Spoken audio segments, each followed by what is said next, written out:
I pledge allegiance to the flag of the United States of America and to the republic for which it stands, one nation, under God, indivisible, with liberty and justice for all.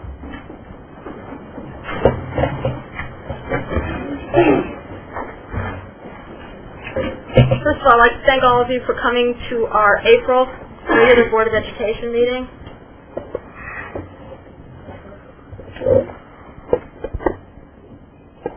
Jerry, do you want to? Sure, be happy to. Good evening, everybody. My grandson Alex tells me that we're in the final quarter of the school year, and what I understand is during this final quarter, students' math skills are only sharpened. They start to go from 45 to 44 to 43. So there's no need for us to keep count of the number of days. The kids really help us with that. So welcome back, everybody, from spring break. We have tonight Pat Fedor representing our Administrators Association. I think Martha Schmidt is somewhere in the back there from the Federation of Classroom Teachers. Valerie Muckle from DRTM. Brian Lynch from DRTM. And everybody. So welcome, everybody. Okay, in executive session, we discussed the possible action of the non-renewal reduction in force of teachers. Someone like to make a motion? Anybody? That the Waterford Board of Education moves that the contract of employment of Sarah, I don't remember how to pronounce it. Bartosiak, Lucille Cassidy, Catherine Karnasky, and Laura Provo Parker not be renewed for the following year upon its expiration at the end of the 2014-2015 school year due to the reduction in force and or lack of an available position and not due to performance. The superintendent of schools is directed to advise such persons in writing of this action. Is there a second? I'd just like to stress this has nothing to do with performance whatsoever. These are folks that are in long-term substitute positions. And at the end of the school year, we will not have any for them. Kevin? And did you say for the 14-15 school year or 15-16? Should be 15-16 school year. Okay. Can we make amendments? I'll amend that to say 2015-2016. Is that what you want to do? No, that's not right, Kevin. It says at the expiration of the end of the 2014-15. I'm still on Route 2. It's okay. Thank you. Don't worry about it. Okay, is there any more discussion?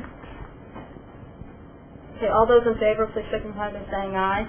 Aye. Anyone opposed? The motion carried unanimously. We have two presentations this evening. The first one is from students who have just recently returned from Spain. And Brian Ash, one of our high school history social studies teachers, along with Matt Cadderat, chaperoned 10 of our students, I believe, to Spain. They returned safely and excited about their experience, and they're here tonight to share some of that experience, and I'm going to ask Andre Hauser to share that. We purposely skip over public comments. Oh. Here, look, my fault. Okay, okay, we're down to item 4. Are there any comments from the audience tonight? Just so we're following procedure, Robert's rules, you just have to state your name and where you live, please. Okay? Thank you. Before I do that, I'm requesting that my comments be made a part of the record, be included in the minutes of the meeting. My name is Carol Kung. I live at 26 Highridge Drive here in town. I was employed as a teacher by the Waterford Board of Education from January 1976 to June 2010. Come to my attention that the Teacher Retirement Board subsidy given to the town to be used toward a retiree's health benefit premium has been incorrectly dispersed. According to the union and board negotiated contract that I retired under, the cost of insurance is to be split 50-50 by the retiree and the board. There is no mention in that contract about the TRD contribution, as the union does not negotiate with regard to TRD. When I retired in 2010, I questioned then business manager Michael DeRay about the distribution of the TRD money toward my premium payments and was told by him that the TRB money was taken off the total premium payment, total premium amount, before the 50-50 split of the balance between the retiree and the board. This was also reflected in the breakdown document I received from Human Resources in 2010. I accepted this as accurate information and did not question the validity, nor did I feel the need to bring this to the attention of the WFPT. Recently, other retirees and myself have done some research and found that in 2006, every public school superintendent and business manager received a memorandum from the Teacher Retirement Board indicating that the full sum of the subsidy from TRB is to be used solely toward the retiree payment of health benefits. The intent of this subsidy is that it be applied to the TRB members' portion of the premium after the 50-50 split between the retiree and the board. In short, the board is not entitled to any portion of the TRB members' subsidy.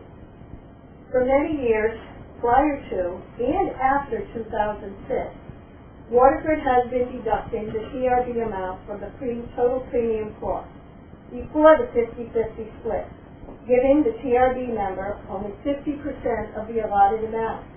This practice is in direct violation of the 2006 memorandum. I have also been made aware that a memorandum of understanding as a result of the 2014 grievance now exists between the Teachers Union and the Board of Education that does allow the full TRB amount of $110 or $220, as the case may be, to be used towards the 2014 and 2015 retirees' health benefit premium after the 50-50 split of the cost, which does indeed correct the past error.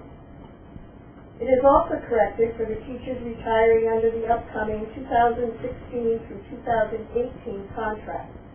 The new teacher's contract specifically addresses this issue with language pertaining to TRB fund distribution.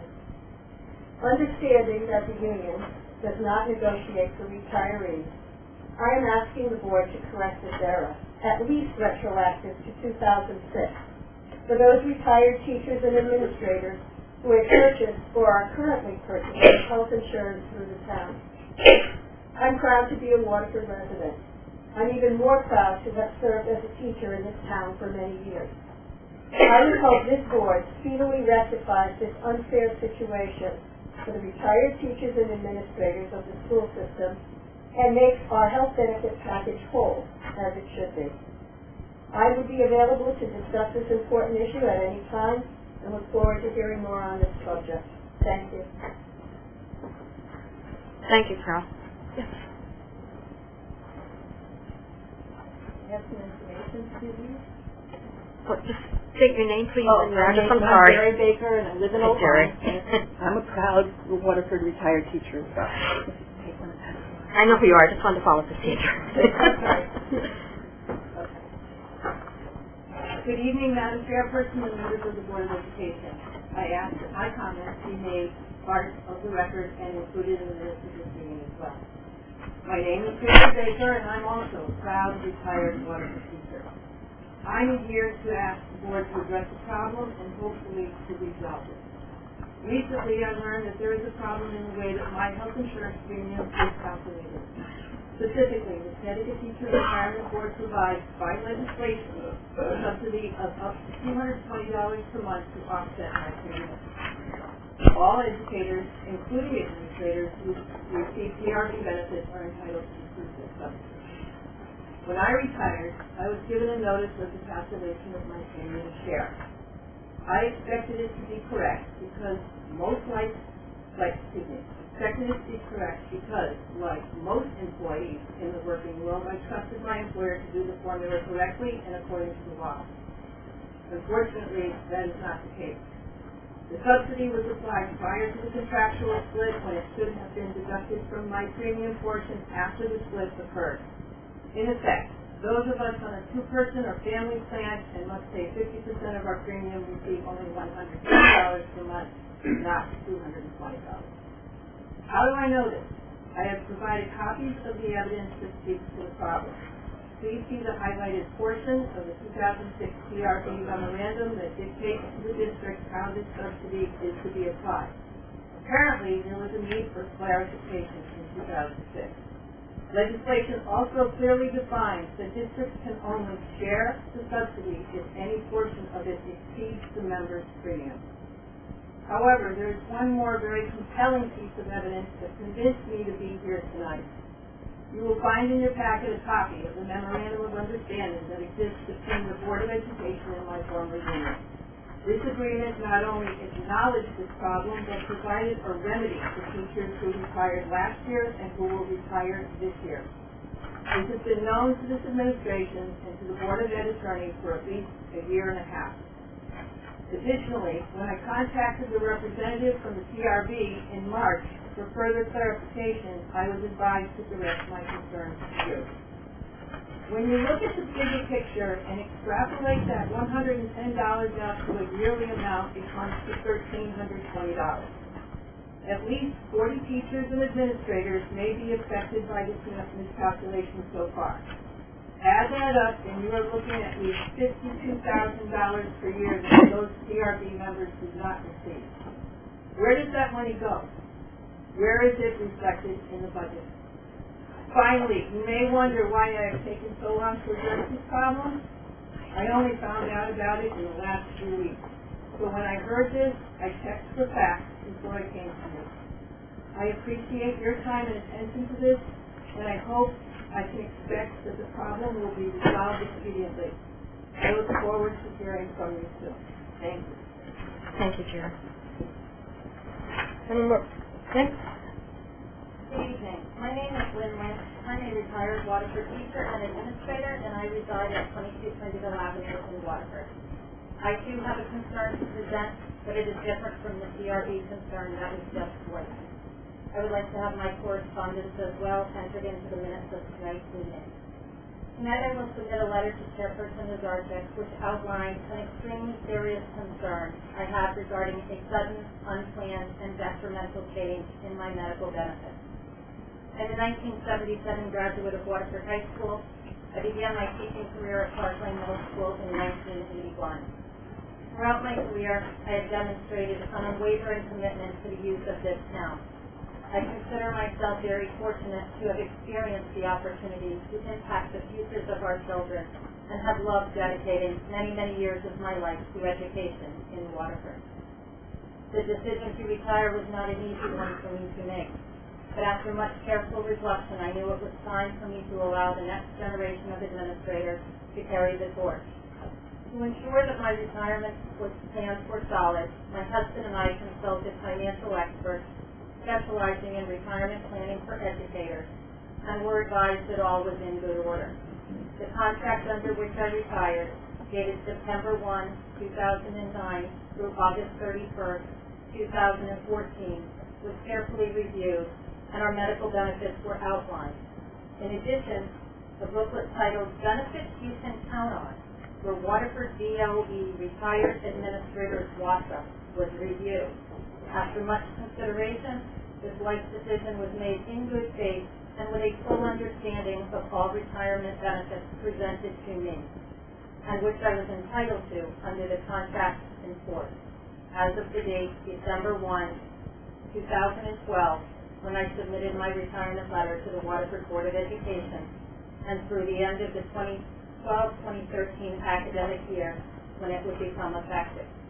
I enjoyed the agreed-upon benefits of my retirement from July 2013 through August 2014, when they were suddenly, dramatically, and unilaterally altered without my knowledge or agreement and without the benefit of any employee representation. This alteration was carried forward in a manner that was proved to be detrimental to me and to my family and would negatively jeopardize the medical coverage I worked so hard to earn. This is not the general operating style that the Waterford Board of Education implies in the case of a loyal, long-term, dedicated, professional member. I cannot fathom or understand why I have been singled out and subjected to serious and hurtful changes in my medical benefits retirement package. Why am I being penalized with a sudden change in medical coverage since my retirement in June 2013? How can the benefit plan that was in place upon my retirement and enforced for 1 year for me and for several years for other retirees suddenly change? I am stunned at what has transpired since this past August, and I am asking the Board of Education to conduct a thorough investigation into the current situation. Superintendent Valaire's sudden new interpretation of contractual language will have a dramatic and negative impact on my life and well-being, breeding reluctance and uncertainty for me when seeking medical treatment during the next 9 years, and for my husband for the next 4 years. My letter includes 4 questions for your consideration while you review a very detailed timeline of events.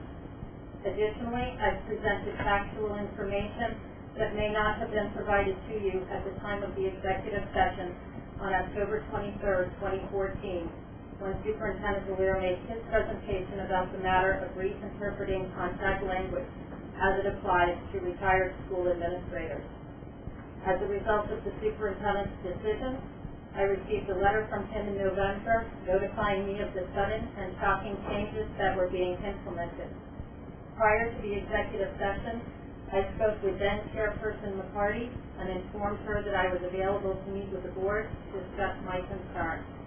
Her promise to collaborate did not transpire, so I am here tonight to present you with my concerns in writing for your thoughtful consideration. I certainly understand the fiscal responsibility of the superintendent and the Board of Education. I've worked alongside many superintendents and with many boards of education over the years, and have not only supported change, but have taken the lead in promoting cutting-edge innovations applicable to curriculum, programs, and contracts. Never have I seen blindsiding tactics employed to such a degree as those that have been applied to me since I voiced my concern last summer. I firmly believe that all educators should conduct business respectfully and lead by example. I've been a proud leader in building an excellent educational system in Waterford, a system which has always implemented change carefully, thoughtfully, with integrity and respect for all. I and my affected colleagues deserve a fair and dignified resolution to this problem. I retired under this contract and under the information provided in this additional booklet. Prior to the new interpretation assigned this past fall, this contract was honored for years and should continue to be honored. It was negotiated in good faith with no definition or interpretation of any specific word to change medical benefits of retirees or to place retirees under a different contract. Former Superintendent Dr. Randall Collins negotiated that contract and has verified these facts. The one word selected by Superintendent Valaire, contained within a contract he did not negotiate, should not suddenly be assigned a new interpretation. I am not sure of the reason for the sudden change, but I do know that what has transpired is unjust, unreasonable, and unfair. No other administrator, retiree in the history of Waterford has experienced such capricious and subjective treatment. I hope my 32-year reputation as a respected, responsible, and valued Waterford educator and community member speaks for me. During my many years of service, I have never felt any urgency or necessity to address the Board of Education and to ask them to right a wrong. But I am compelled to do so at this point in time after all that has happened to cause me to be fearful of the future and doubtful of the integrity applied in the present. I appreciate the time you have afforded me this evening and earnestly request that you take the opportunity to review the letter I am submitting. I welcome the opportunity to discuss this situation with you, and I look forward to receiving your thoughtful response soon.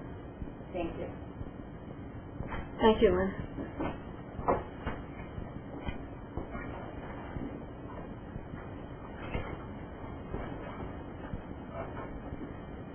Is there any more public comment? Yes. My name is Kevin Volkowski.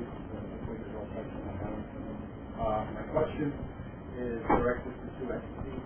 One, Dr. Valaire, two, the Board of Education. And my question is, what's wrong with our assistant superintendent of schools?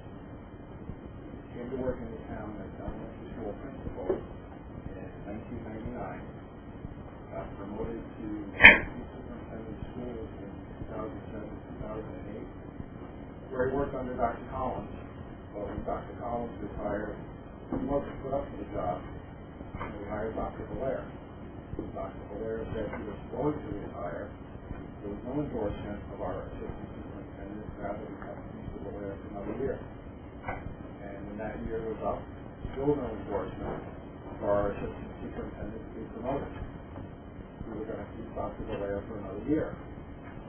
Last month, we decided it was time to leave, but never endorsed his assistant to take his position, nor has anybody from the Board of Education publicly said that we have the candidate we need. We would rather go outside the town and find somebody else.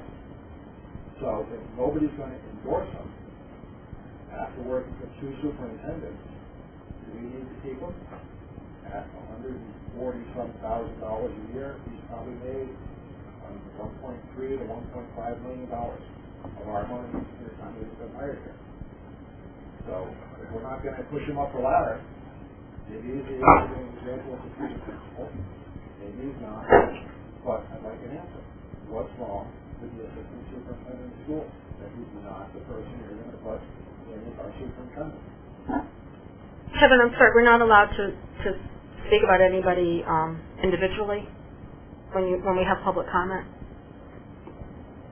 Okay. But you're... But over time now, we're talking the last couple of years, there's been no endorsement.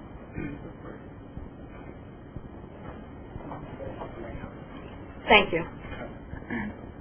Any more public comment? You're not the public. No, but, you know, we sit up here, and we want you to understand our role. You may think that we're sitting here stone-faced when you make these comments, but we have an agenda, and it's an action agenda by and large.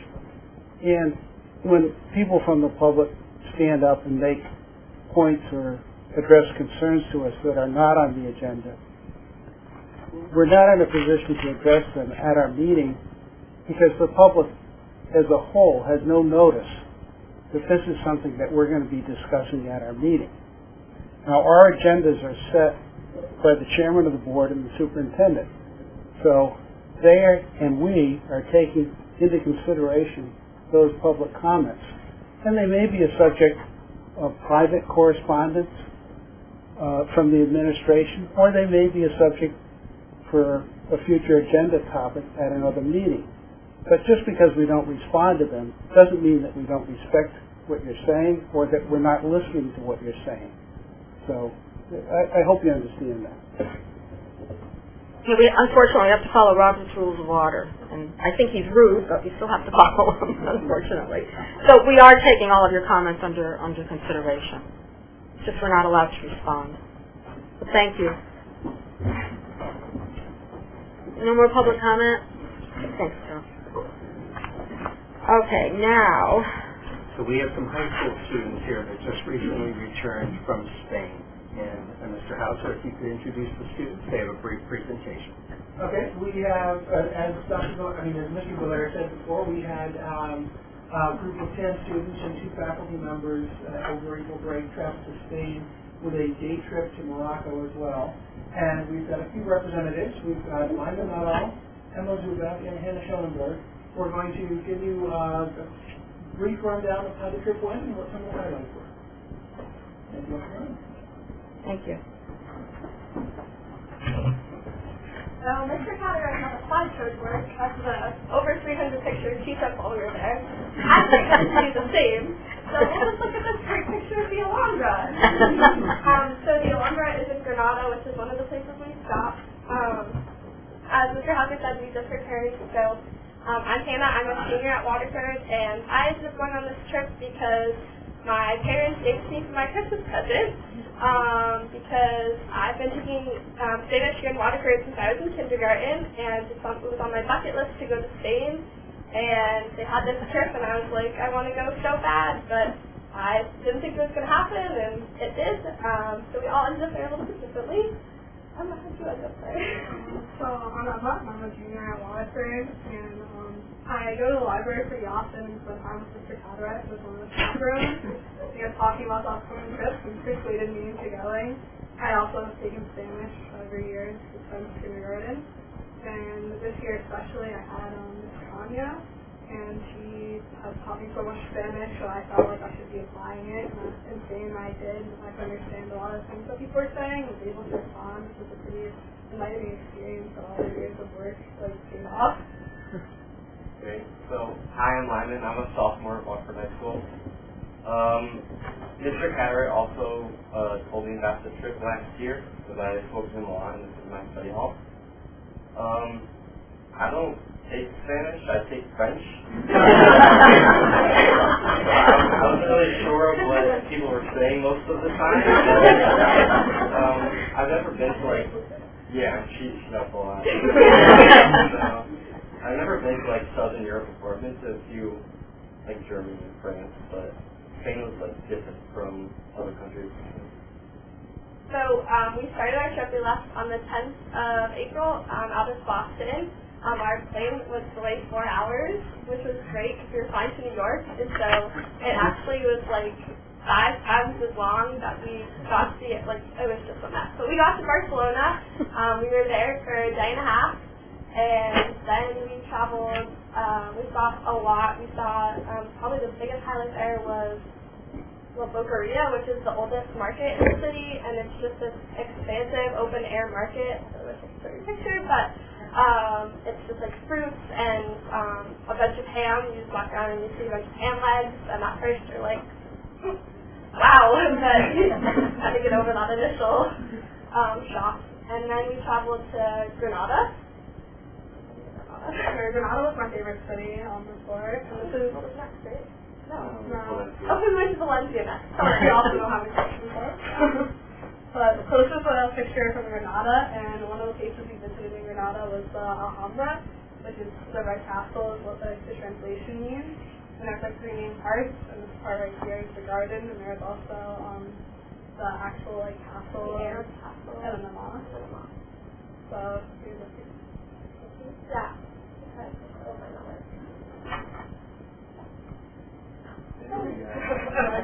Here are just some more pictures from the Alhambra. This is Owen, who is Mr. Ash's son. So we had 13 people. We had the 10 of us, 2 teachers, and Owen Ash, who might have been the star of the trip. But so after Barcelona, we went to Valencia, where a majority of us, the highlight of that, for me at least, was that we got to go to a football game in Valencia along with about 40,000 other people. Which was really, really cool to see. It was Lesbian Nation on a whole other level, and it was really, really cool. So after Valencia, we went to, oh God, I feel like this is part of your show, we all have to do. Okay, what's Granada next? And these are more pictures from Alhambra. Yeah, Mr. Connor is very good at setting really bad candidates in people. He also has a very persuasive personality, so that's a lot of effective with this trip. So then after Granada, we traveled to Mijas, which is, we went there for 30 minutes.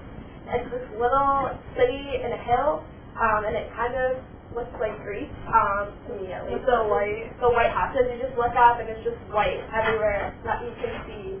And there's the donkey is the claim to fame of Mijas, so a couple people. Then we traveled to Costa del Sol, which is known as the Coast of the Sun. It was raining when we got there, so we were it only rains 60 days a year there now, so that's unfortunate. So we were there for the night, and then the next day we got the opportunity to travel to Morocco.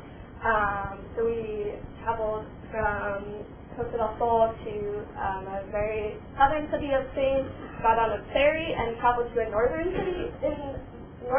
city in Africa, which is actually Spain still, and we crossed the border into Morocco with our very handy trusty tour guide, Abdul, who's referred to us as family for the day, and she has a very gregarious personality. After we crossed the border into Morocco, we got the chance to ride camels, which was very, very cool. These are the students that went with us. Riding camels.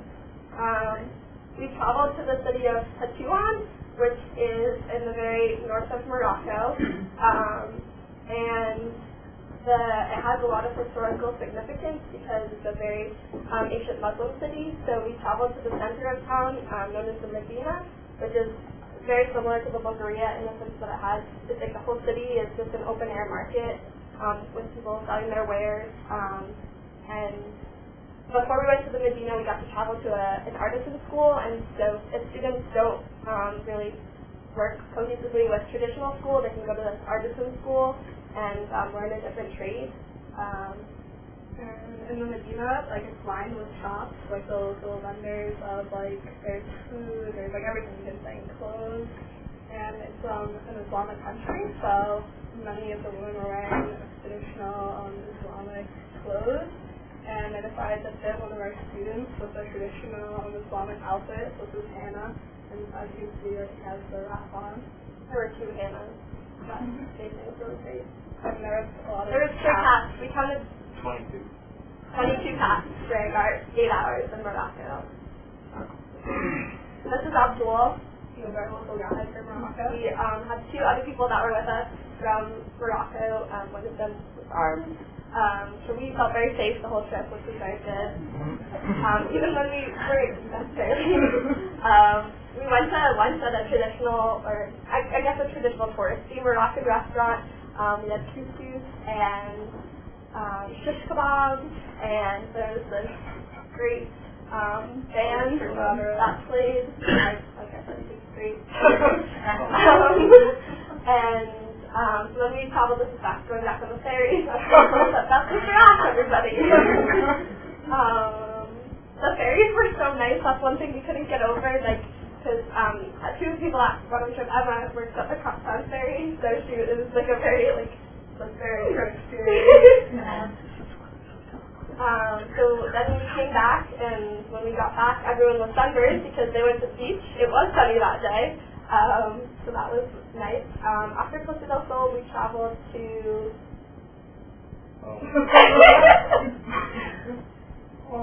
Seville? Is that where we went now? Yeah, we stopped at Cordoba. Okay, yeah. Right? Wait, no, we stopped at Cordoba after the trip. Yeah. So next we went to Seville, which is the World Expo was held there. There's in like 1892 or something. So there's like a lot of amazing architecture. I mean, the architecture in the whole country was like incredibly exquisite, and the cathedrals and so many of there were a lot of mosques that when the country was taken back by Islam Ferdinand in 1492, a lot of the Christians and the Spaniards changed them into cathedrals because it was now a Christian country. So that like a lot of times they would leave influences from like traditional Islamic buildings, and so you'll see that when we ended in Cordoba. It was definitely a different experience as well, like Hannah said, with all of the mosques and churches, and a lot of buildings in general were just like a lot older and had more historic value than a lot of places you see here in the United States. Like there were just stores that were in like several 1,000-year-old buildings, and it wasn't even a big deal for them because they're so surrounded by so much history, which is a new experience for all of us. And this is one of the churches, not the best picture, but that we went to one of the churches that claims to have Columbus's tomb. This is in Seville. Oh, it is? Yeah. Oh. So we have the guy.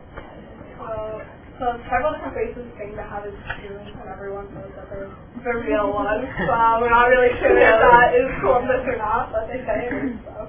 This particular cathedral, this is the Cathedral of Seville.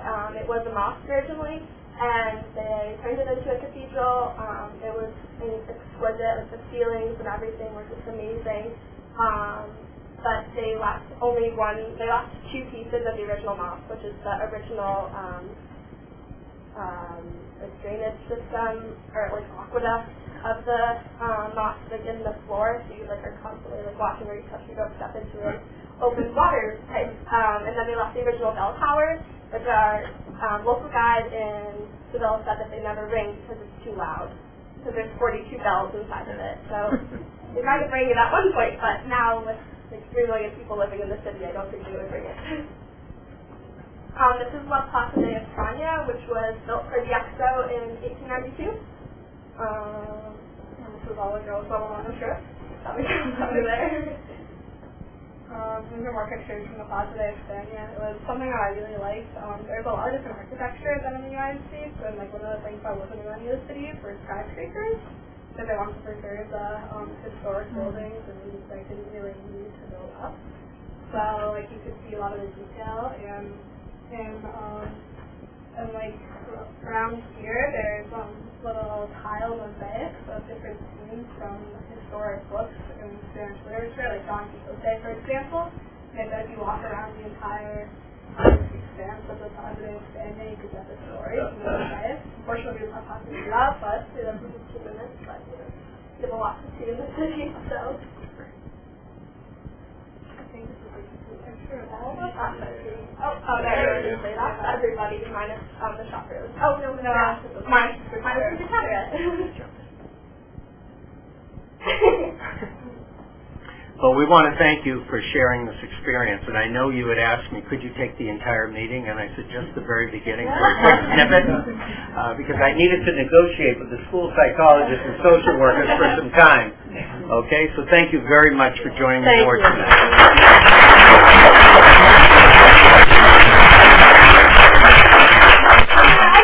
Question. Did you feel the curriculum in your Spanish classes did it help you with any of the sites? Absolutely, definitely. This year especially with Miss Connie, she had us watching Spanish TV shows, so it's like you really break the culture. It's great you could tie everything in, and then you can appreciate it when you get there. Yeah, definitely. It was very nice to have used those skills. Thanks. I know you're experiencing some jet lag, so you're welcome to leave. All right. Thanks very much. You know, a year ago, as a board, you approved an addition of a social worker as well as a school psychologist to address some of the mental health needs that we have within the district. And we have 3 or 4 members of our staff who are working very hard to get at least 2 hours for this presentation. And I told them between 5 and 10 minutes. They're going to work very, very hard to do that. And I'd ask if you could each introduce yourself to the board. Kathy? So the goal of this Board of Education has been to promote mental health and to initiate proactive approaches to reducing students' emotional stress. Our representatives tonight are going to be sharing the great initiatives and services that the support staff throughout the district utilize in order to best support our students and families' emotional needs. Representing our school social workers tonight is Asia Pilardi from Oswegatchie School. Hi, Asia. Representing our school psychologists are Christina Pennon from Quaker Hill School and Lori Hauser from Clark Langdon. Hey, Lori. So I'm going to turn this over to Christina, who's going to start us off. I am, and the excitement, I feel like we should have a picture of us on the camera. That's our picture. One of the things I should say is that 12 years ago, I was relocating to Rhode Island. I was a school psychologist in Westport. And when I started to look for jobs, a friend of mine put me in touch with some educators up here to have conversations with them in the area about districts that would be, you know, who I'd be interested in interviewing with. First one, Waterford. She said, you can get an interview with Waterford. That's the district. They do great things for kids. They offer great services.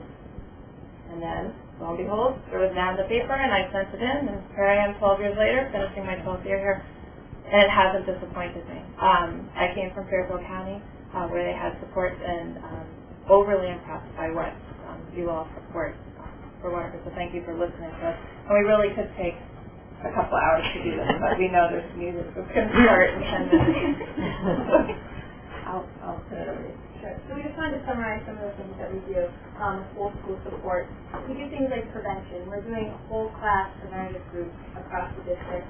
At the elementary level, that might look like going into kindergarten classrooms once or twice a week and doing whole lessons for all the children on communicating their feelings, on problem solving, on emotional regulation skills. We're doing mentoring. We're having children mentor younger children, and we're training them how to do it. Consultation. We're consulting as members of different teams, crisis intervention teams, diagnostic teams, special education teams. We're consulting with parents. We're consulting with teachers, with administrators regarding truancy, DPS issues, disciplinary issues. We consult with outside agencies very frequently, outside therapists, physicians, community service agencies. a big thing that we've been able to do with the addition of the full-time social worker is parent engagement. We're able to take time to work with families that, of children that we don't even serve, just families that have questions, families that need guidance. We can do home visits. We can create homeschool programs to support children's, wraparound services. And we're liaisons between parents to teachers, administration to teachers, communities, and school support. So we're just acting as an advocate for families, and we're able to do that more because we have staff to do it, because we take time to do that. And I think what you said as far as being a full-time social worker in one school or a full-time school psychologist, and I'm very proud of Waterford for being able to say that. There's a lot of school psychologists I meet that say, we work in one school. Or parents who leave me a message who have just moved into the district and say, please tell me what stage you're at that school, and I can answer everything. So it's really nice. We've designed this so that you can see how we start off with our foundation is kind of reversed. So it's at the top because we're trying to work with all of the families in our school and be visible. The kids all know us. They know who we are, what we do. They can tell you what a school psychologist does, social worker, because we're around. They know what helpers in the building. When it comes into regular education supports, and this is what 12 years ago someone said to me, Waterford just does this right. We support all kids. So a kid who is having some momentary crisis, we can take them in, talk to them about something that's going on as far as they're upset about something in the family. That's at all levels. Follow through with the parents, talk to the parents about that. And we have a formal process that we go through, which we put the acronym up there, STAT, which is the Student Teacher Assistance Team. So if the teacher needs ideas to work with one of the kids in their class, we sit at each level, we sit on that committee. Elementary is split by grades, but we sit on that committee. What we do is we usually in a brainstorming session, we look to see through the SRBI model, which is another acronym, so it's the scientific research-based. The rest of the world calls it RTS. But we look to see what we can do to intervene with that student that doesn't require specialized services. So does it require short-term counseling? And we look at interventions along that line. So we have divorce groups, we have problem-solving groups, social skills groups. Do they need a lunch bunch? Do they need an after-school club that helps them connect with other kids?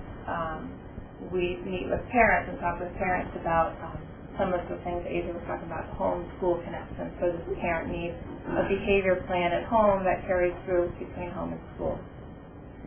The other piece that we just recently joined is the Regional Counseling Support Initiative, which are local districts around the area. So if a crisis happens in their district or happens in ours, we will then travel to their district to support them with a counseling support team to help that. So we've just recently become part of that.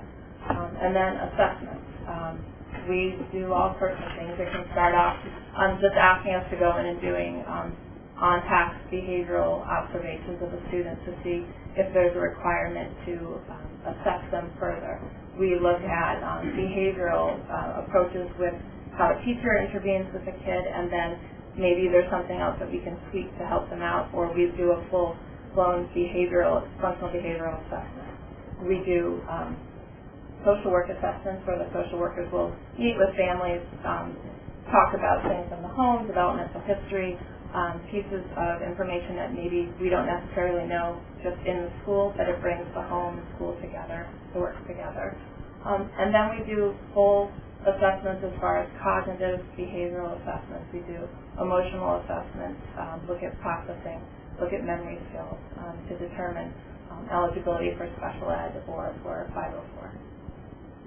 And so, one of the things that we spend a lot of time doing, in addition to all of the whole school supports and the regular education supports, and what we're really trained in is our specialized supports.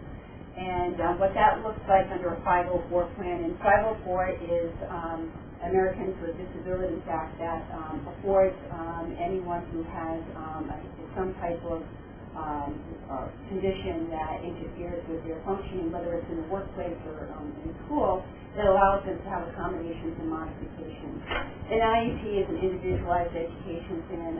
It's a little more prescriptive in nature in terms of providing students with direct intervention. So when we talk about the mental health types of supports under a 504 and IEP, some of those might look like counseling. We have a lot of overlap in what we do.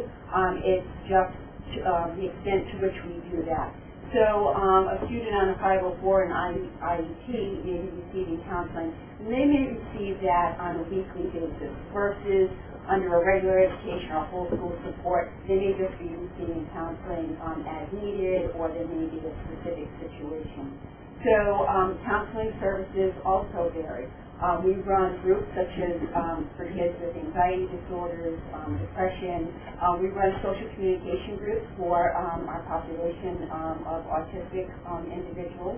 A lot of times we work in conjunction with a speech and language pathologist because a lot of our stuff overlaps in terms of social skills and social communication. We also do even more intensive type of counseling, specifically in our programs with the support center. And in the support center, we have students who struggle with attending school in the mainstream. They really need a more contained type of atmosphere, something that is designed for kids who specifically have a lot of emotional disturbance, who require not just weekly counseling, but sometimes daily counseling. And it's intensive counseling. It includes groups weekly as well as individual counseling. And so those are some of the type of intensive counseling supports that we have. Some of the other things that fall under specialized supports are the intensive supervision plans that we have for kids who are at risk. We do, unfortunately, have a population of students who present with suicidal ideation.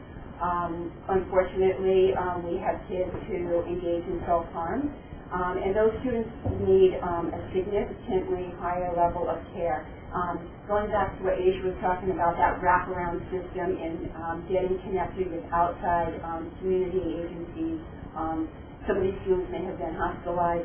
It's important for us when they're re-engaging back into school that we have that conversation with the outside facilities so that we can make sure that they re-enter and are feeling safe, and that we have a plan in place, and that we have a crisis plan in place for some of these individuals.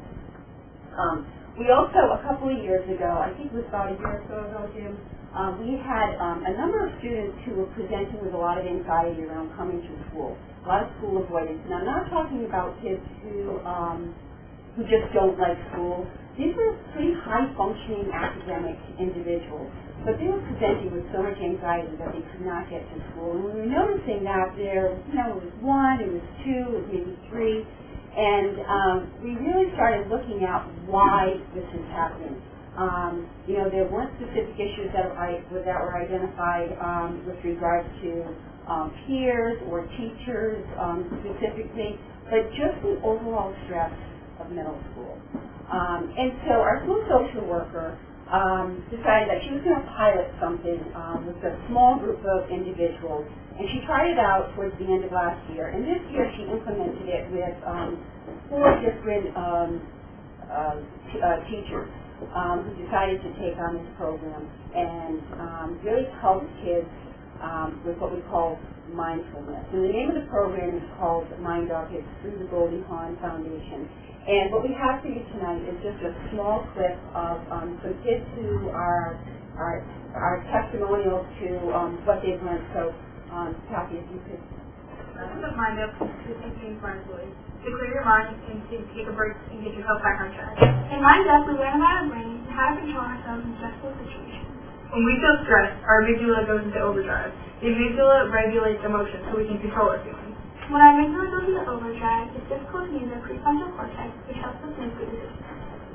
I use mindfulness before a quiz or a test. If I get really nervous or scared that I'm going to mess up or get a bad grade, it's just remind myself, alright, calm down, you're going to do fine, and take a couple of deep breaths. And I also use it when I'm upset or when somebody gets me upset, and I remind myself, it's okay, and then I know that I'll handle the situation a lot better. One thing that Mind Up helped me realize what I could do to calm myself down.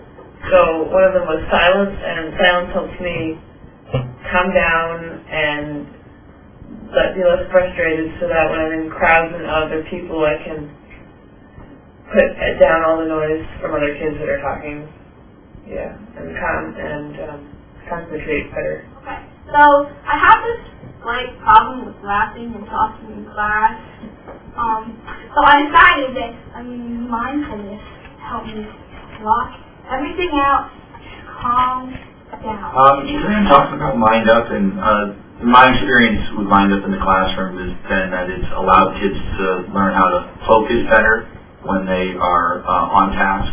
It allows them to reduce their stress.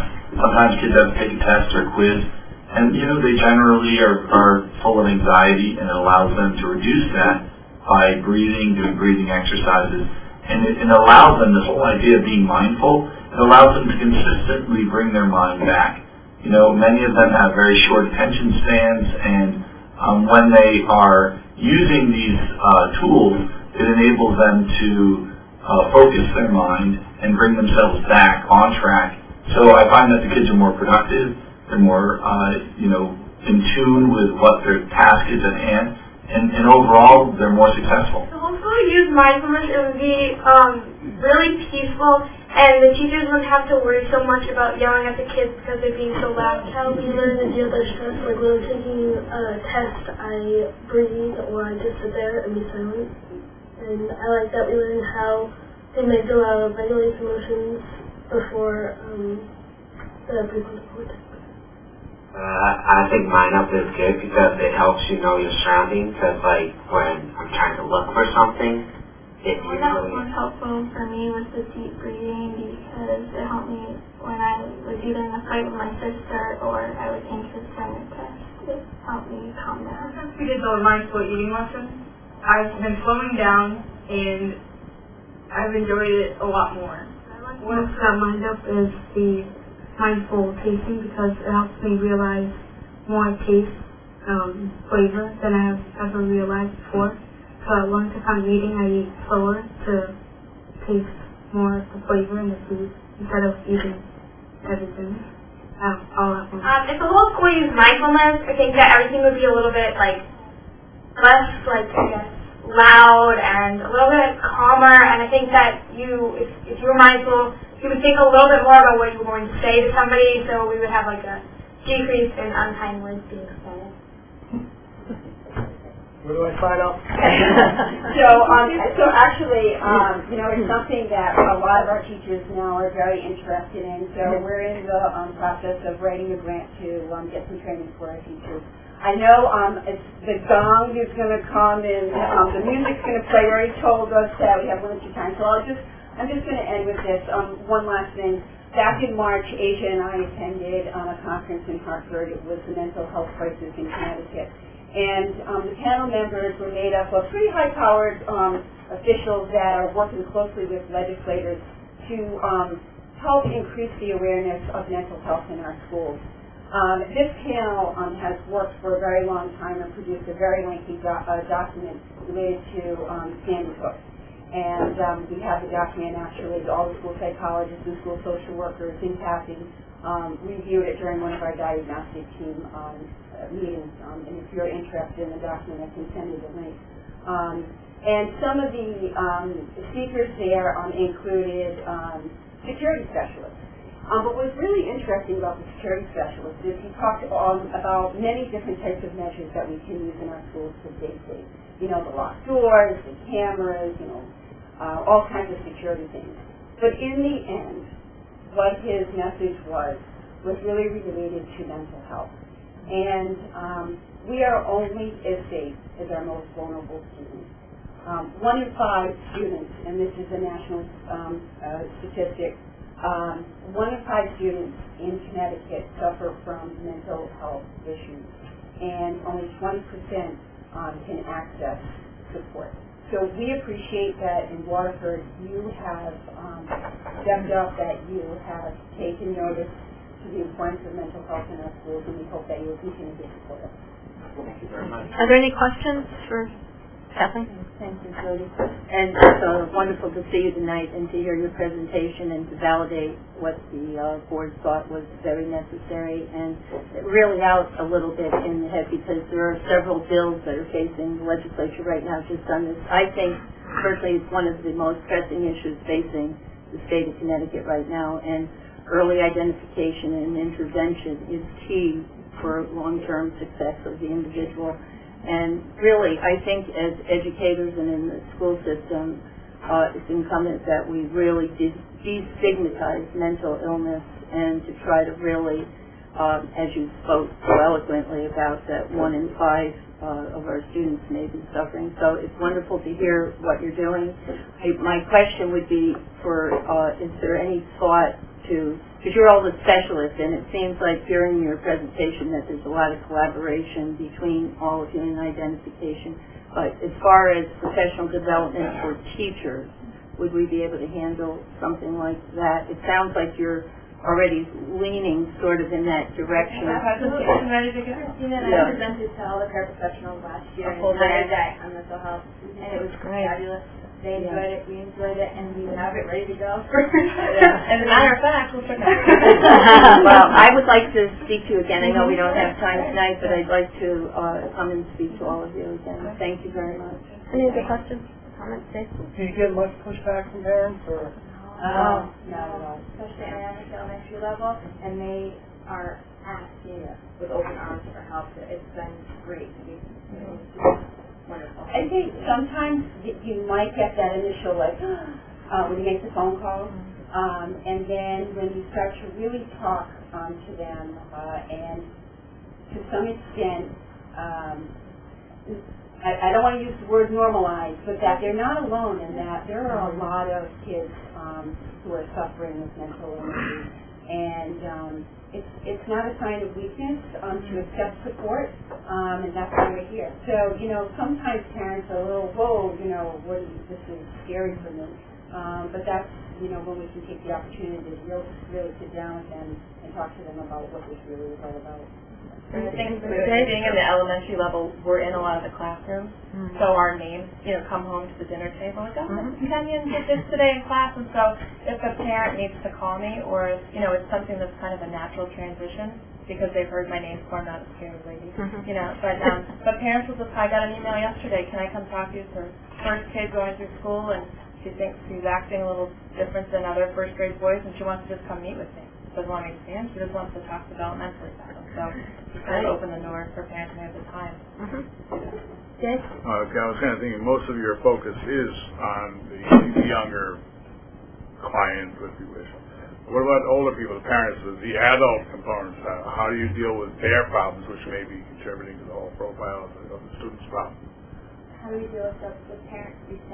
For example, yeah. Okay, so we do a lot of education about all the factors that can impact a child's performance in school, and then we refer and we give information about local support. Sometimes we refer directly to my parents come to my office, and I help them through the referral process of getting, for example, voluntary support to DCF. It's not a negative thing. It's DCF can help their family.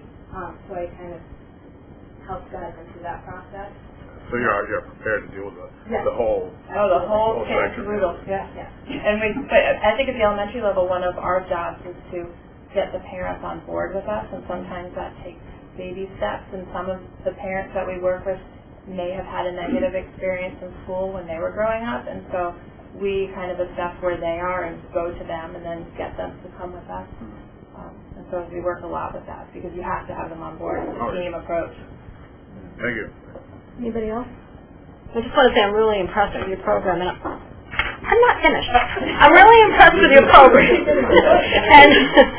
and also I'm hoping with a lot of the good programs you have at the elementary school level that they won't need as much help when they get older. We're helping them now, and I'm really happy you're helping the families too, because a lot of parents are under a lot of stress right now, and there's just so much out there for their kids, and so you're doing a great job. Thank you.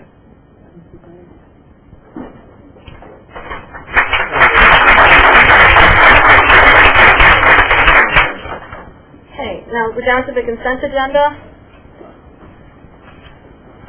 The minutes of the March 19th 2015 meeting and the March 24th, 2015 special meeting, monthly expenditure report for March 2015, and the food service report for February 2015. Is there a motion to approve? So moved. Sherry, is there a second? Okay, any additions or corrections to any of it? Okay, all those in favor, please signify by saying aye. Aye. Anybody opposed? Okay, motion. Kathleen, you're abstaining? Okay, motion carries. Okay, Jerry, did you have any correspondence? I do. I have one piece of correspondence, and it relates to the minutes of the Board of Finance on April 8th, and we received this on April 9th. And I just wanted to call to the attention of the board that there was a discussion at the Board of Finance meeting, and Ms. Larder raised the question that she feels the need of the town is not being met by the current agreement with the Board of Education. This is in regards to the Board of Education being housed here at Town Hall. And first, Selectman Stewart stated that his intent was to renegotiate the agreement once the superintendent is hired, and it was the consensus of the Finance Board that the administration should renegotiate the current agreement and look at all available options. So I just wanted to point that out to you. I'm not Are they aware of it. evicting us? I don't know. Yeah, can you? There was a discussion. I'm just taking from the minutes. I haven't heard anything from the first selectman, and I don't know if anyone communicated with you. No. But in going through the minutes, Ms. Larder stated that she felt that there was the needs of the town are not being met by the current agreement. So they're looking at renegotiating the agreement that's currently in place. So I just wanted to bring that to your attention. Do you have a copy of the agreement? Because I've never seen one. You do? Okay. Yeah. Can we look at it? We'll get you the agreement. Thank you. That's the only correspondence I have. Okay. I do have a letter from Marguerite Glidden that she asked me to read to our board tonight because she couldn't be here. Dear Jody and members of the Waterford Board of Education, I am writing to ask your help with an issue I've experienced since my retirement in 2008 concerning my health insurance. Specifically, this concerns the money the Teachers Retirement Board, the TRB, gives retirees to help pay for health insurance. Members are given $110 and another $110 for spouses to help offset the cost of this insurance after retirement. The issue is how Waterford Public Schools manage this subsidy. The TRB had issued a letter in 2006 to superintendents and business managers that state, TRB issues a subsidy payment to the school district for the benefit of the member. The amount of the subsidy is up to $110 per month for individual coverage and up to an additional $110 per month for spousal coverage. The maximum subsidy is $220 per month for members and spouse. No part of the subsidy related to the member or the spouse may be applied to the other's premium. For example, if the member's monthly health insurance premium is $120 and the spouse's is $100, then the total monthly subsidy is $210. $110 for the member and $100 for the spouse. In addition, the entire subsidy must be applied to the member's premium cost as opposed to the school district's cost. For example, if the total monthly premium is $500 and the school district and the member each are responsible for 50% of the premium, or $250, then the entire $110 should be applied to the member's portion of the premium. Accordingly, the member's net cost would be $140 and the school district's would be $250. She also attached a copy of the letter to her letter. The contract that I retired under is the agreement between the Waterford Board of Education and the Waterford Federation of Classroom Teachers, 2008 to 2012. The section on insurance on page 17 reads as follows. Any teacher with 20 years of teaching experience, the last 10 of which must be in the Waterford school system, and who is eligible to collect Connecticut teacher retirement benefits and is at least 55 years old at the time of retirement, will be given the option of continuing group insurance coverage after retirement to age 65, providing the insurance carrier allows. The net cost extended coverage is to be divided equally between the retiring teacher and the Board of Education. When I retired, I paid for our health insurance. The Board of Education took the entire premium amount charged by the insurance company and deducted my subsidy benefit of $220 and then divided the amount in half. For example, if the entire premium was $200 for my husband and me, the board subtracted the $220 and left the balance of $1,780, which was then divided in half, leaving me to pay $890 monthly. The way it was explained to me before I retired, and as stated in the teacher's contract, if the entire premium was $2,000, my half would be $1,000, and then the $220 of my subsidy would be subtracted from this amount. I would pay $780 monthly. This meant an increased premium to me of $1,320 per year for my health insurance plus taxes. This money was not deducted in accordance with our contract, and I would like to see the proper funds restored to my account. This is how the TRB meant the subsidy to be used. My husband and I paid this extra money every month since I retired until age 65, when we became eligible for Medicare and Sterling benefits. I know this problem has been solved for those that retired last year and those who will retire in the future.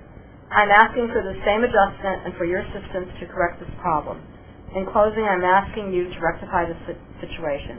Thanking you in advance for your help, Marguerite Glidden, a proud retiree of public schools.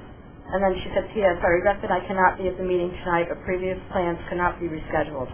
I would be more than happy to meet with you to discuss this matter further. So Joyce, if you don't mind, if you could send all board members a copy of this too. Thank you.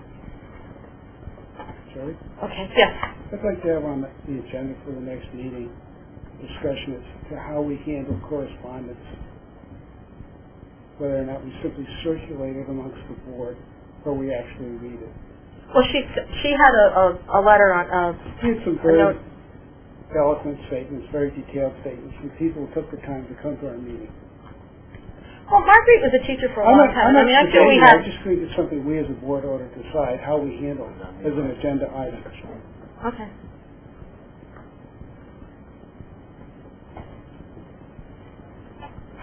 Okay, now we're down to superintendent's report. The Waterford graduation date, Park Lane Middle School, grade 8 ceremony date. Well, I think it's safe, but I was driving back from Middletown and there was snow flying through the air. But I think we can set graduation date at Waterford High School for June 18th. And we usually start that program at 6:30 in the evening. And at Clark Lane the night before, it's June 17th for the grade 8 ceremony. And Jim, I believe it's at 7 p.m. Okay? So just wanted to inform you that we're going to set those dates and move forward. Are we planning on having it outside again? Both of them? Weather permitting. Okay. Well, yours is inside, Jim? Okay. Yeah. Thank you. So I'm going to distribute to you, I shared with you earlier that I would put together a transition plan between now and the end of June, making sure that we've had a smooth transition to the interim superintendent. And what I've attempted to do here is to really outline those projects and tasks that need to be completed before the end of June. And I kind of put in a disclaimer in all of this that this is not fully inclusive of everything, but I think it highlights the major tasks. This is something that I discussed with our central office team back on April 2nd, and then shared an overview of this with our administrative team the other day. So I broke it into various areas, and you can see instructionally, planning the summer professional development, revising both our administrative and our teacher evaluation plans. We have curriculum to present. Tonight we're going to be presenting the art curriculum, as well as science at our next meeting. We have a number of new resources. We're currently analyzing and tabulating the family, parent satisfaction surveys.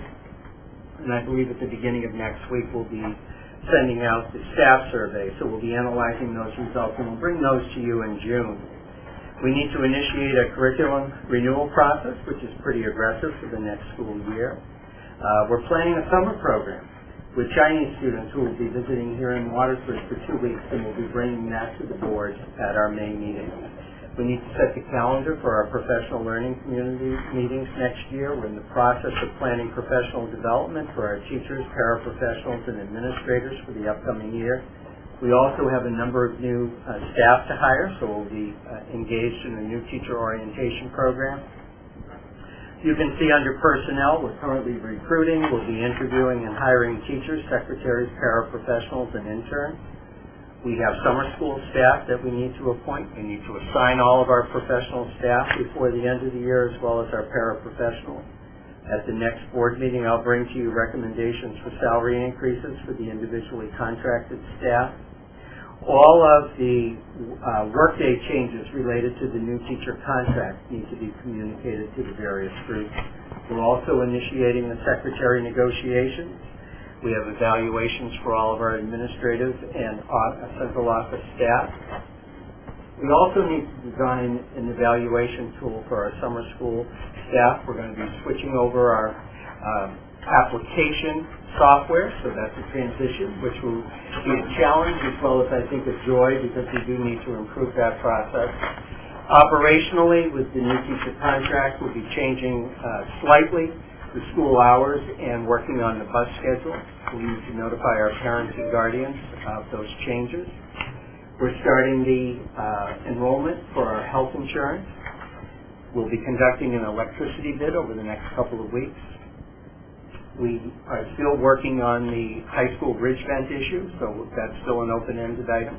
We have an RFP out for our wellness program. We also need to establish a wellness committee, so that's just ahead of us. We also need to wrap up the negotiations with Avery Point to house our 18 to 21-year-old students. We're completing our safe school plans. We need to continue the review of policies. We're planning our special ed transportation. We still need to cut $100,000 from the budget, as well as closing out this fiscal year. We hope to fully implement our time and attendance by the end of the school year, so that's a major project for us. I've highlighted just a few of the summer facilities projects. Jay is still working with our building administrators to fully outline those particular projects, so you have a small sampling of those, but there are many. We also need to update the board in June of the goals that you've set. Hopefully tonight we can make some decision whether we're moving forward with strategic planning process or that we'll put that on pause. Also, any assistance with the search process. And then I've outlined some of the tasks for the interim superintendent, the hiring of new staff. We use the summertime to also do some preliminary budget work for this will be FY17, to explore some cost efficiencies. Secretary negotiations, the wellness program implementation. You can see those particular items all related to the opening of school.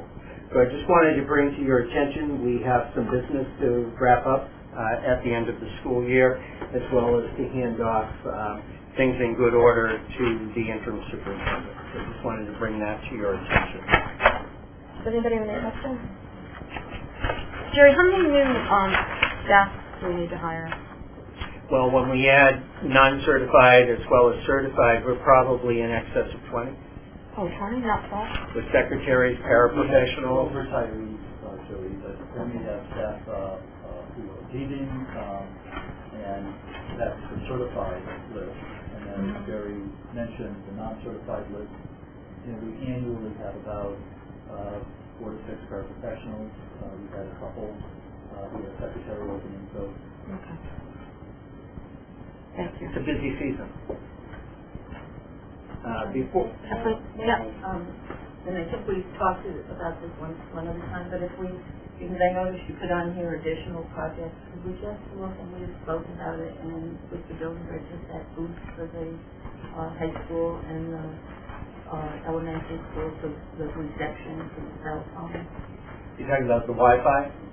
Strengthening that? Cell phone. With the cell phone reception. Cell booths are in the school because of the lack of service.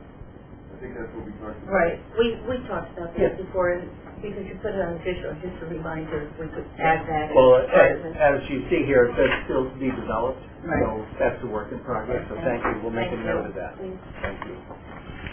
Okay. Before I turn it over to Craig, just to share a professional development experience that he participated in with staff, as well as to share some of the support around that. How about if we address the strategic planning process that you have budgeted and that you had planned for July 1st. I received communication from Doreen Marvin from Learn, and she wanted to know the status of it and would we be initiating it. So I wanted to get a sense from you as to how you felt about that at this point in time. How does everybody feel? Greg? I think we have enough on our plate, and I also think it would benefit from the input of whoever the new superintendent is. I think, given where we are, our energies need to be more focused on finding the new superintendent, and of course the interim superintendent. Put it off for another year. One fellow's opinion. How does everybody else feel? I agree. I just think that there's I agree. enough work to do in the next few months anyway. So. Okay. I'll communicate Let that Doreen to know. Buddy. Yeah, thank you. So I'd like to turn it over to Craig for a few minutes to share a Saturday experience as well as some other work around that experience. While he's setting that up, this is a gift that we've received from a graduate, Tyler Fortier, a photograph of Waterford High School, and I'd like to have us display this here at Central Office. So I told him that before I hung it up, I'd share it with the board. So I gave Tyler a call and thanked him very much for his great photography and being a loyal graduate. Thank you. So at your seat, hopefully you have a packet which contains the PowerPoint that I'm going to speak to. It also contains 6 pages of professional development training that have gone on with respect to the Reader's Workshop and Writer's Workshop approach, and a summary of the most recent series of workshops attended by all of our teachers at the elementary level and conducted with a trainer from Columbia University Teachers College. So just to kind of set the context, the notion of a Readers and Writers Workshop is a well-known approach, really in part developed at Columbia University Teachers College for the past 30 years.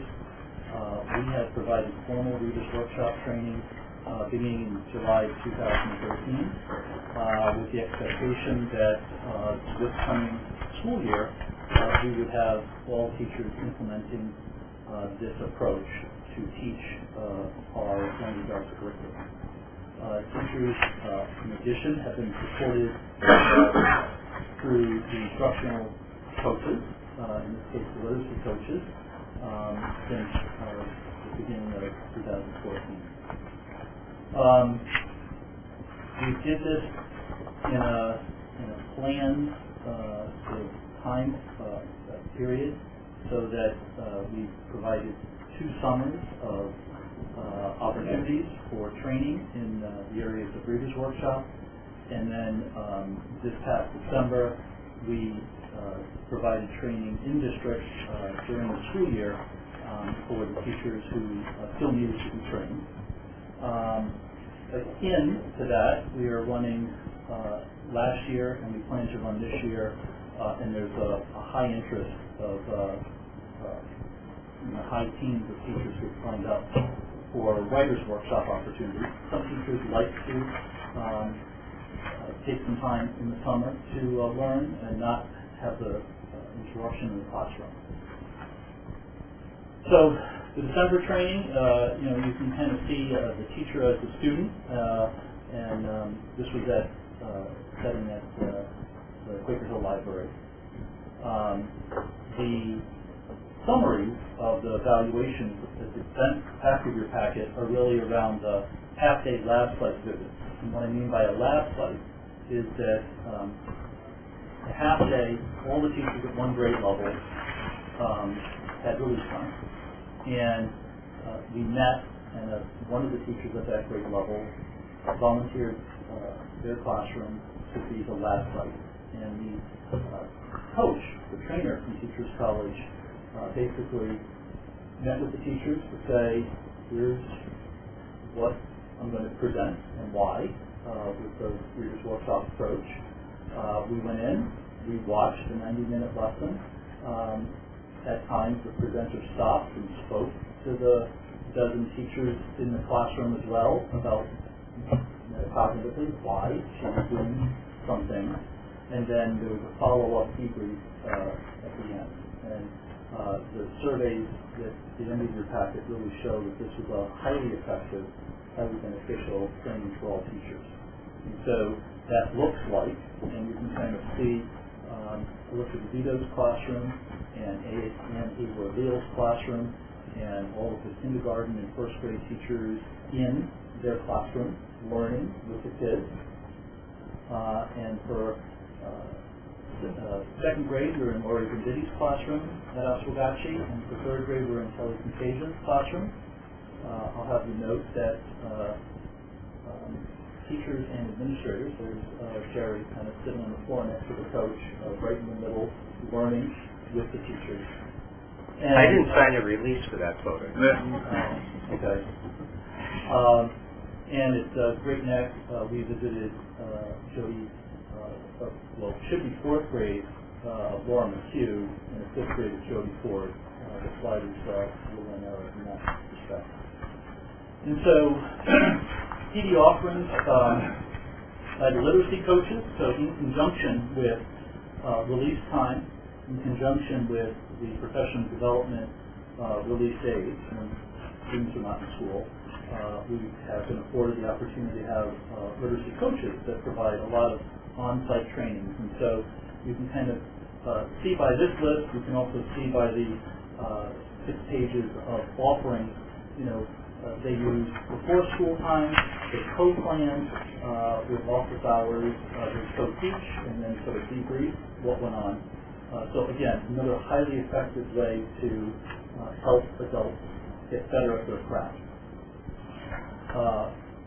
Parallel to that, we provided some administrative support, not only some formal support in our summer retreat, but also administrators have been actively participating in the formal training and really work with the literacy coaches in the building, defining what the needs of their particular teachers at their school.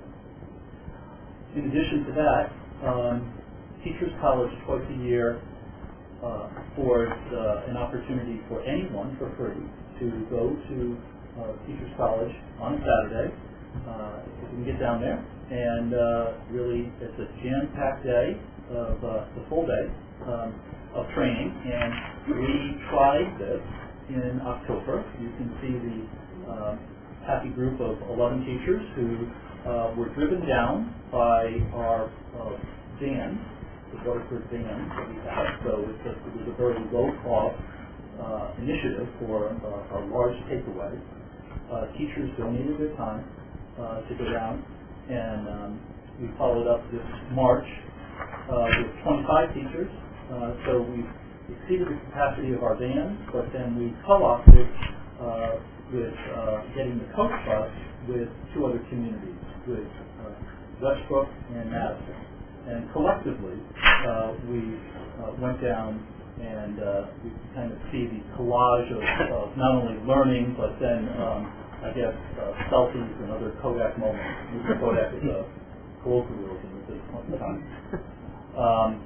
Looking forward, we expect that teachers would be implementing the foundation of reading workshops, and that's our plan from a professional development standpoint, to continue providing support in this area, because this is something that needs to be refined and learned over multiple years to really become a master at it. It's really the blending of the art and science of teaching. So the science is, here's kind of the mechanics, and then the art is, when do you ask the questions, what questions do you ask, which books do you draw upon, and that really just takes time to master.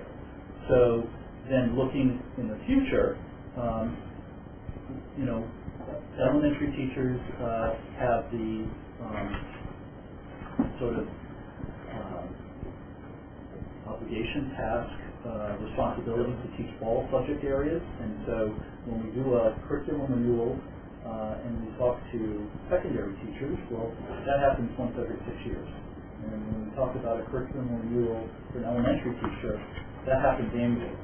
And sometimes it happens almost more than annually, and then there's that freneticness of how much can we learn at once. So we try to plan this out by saying that, as you recall, we put a pause on the elementary social studies curriculum purposely. We'll have more information in August from the State Department, a complementary guide to the standards that were released this spring will unpack from a curriculum standpoint what may be some potential units. We'll be engaging in a K-5 curriculum renewal with a group of teachers this year to have what's the inquiry that we could be doing from a non-fiction learning standpoint, and then maybe mapping that to a field experience, field trip, tied to that learning, and then have a writing task, maybe creating a brochure of some notion, to show their learning of the two. And we're planning, as I said, the curriculum renewal process to begin in the fall of next year, with implementation expected in the 2016-17 school year for social studies.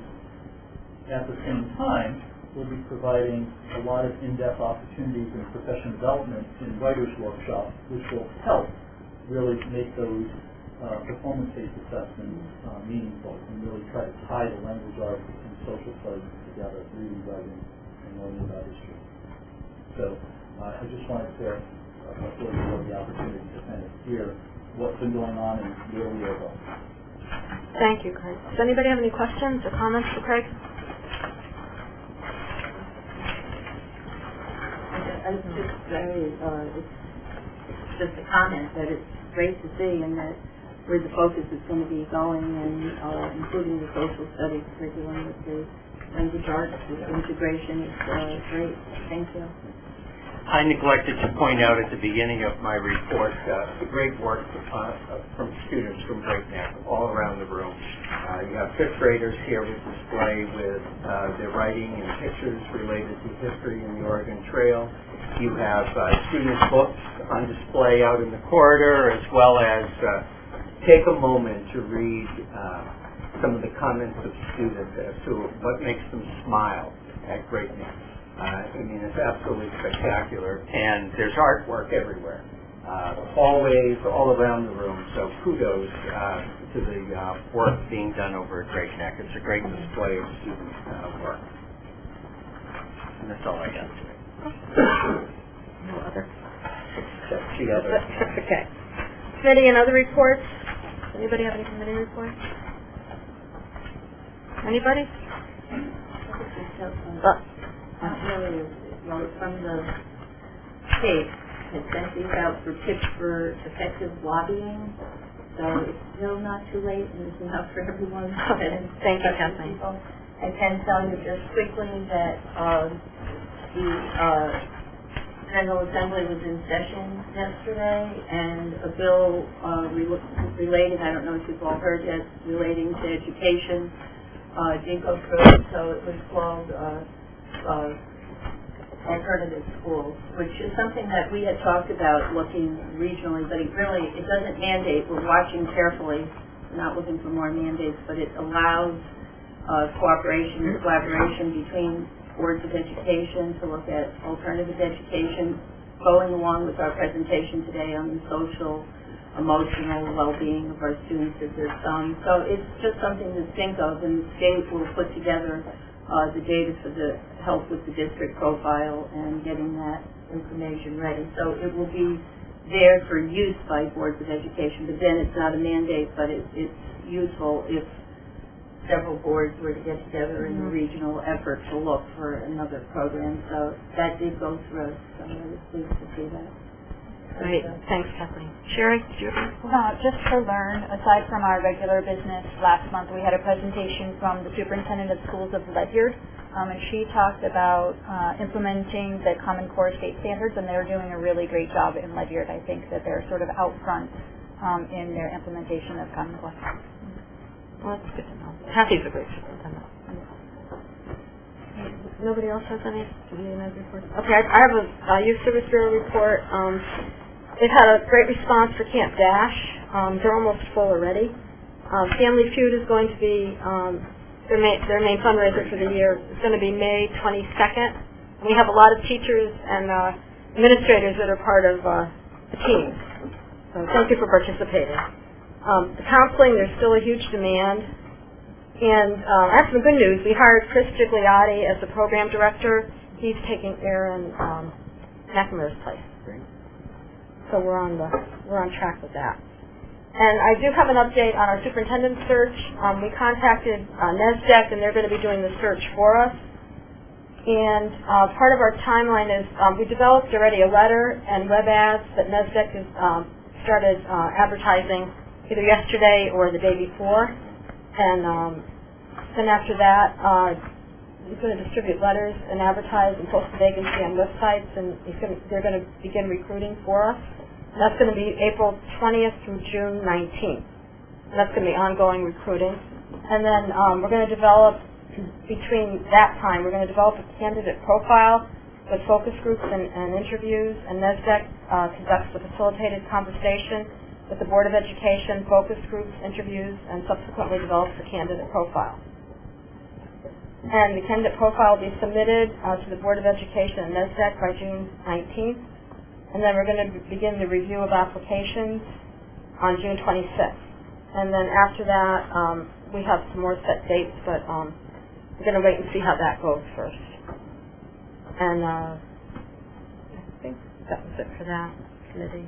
The school building committee, the high school is almost finished.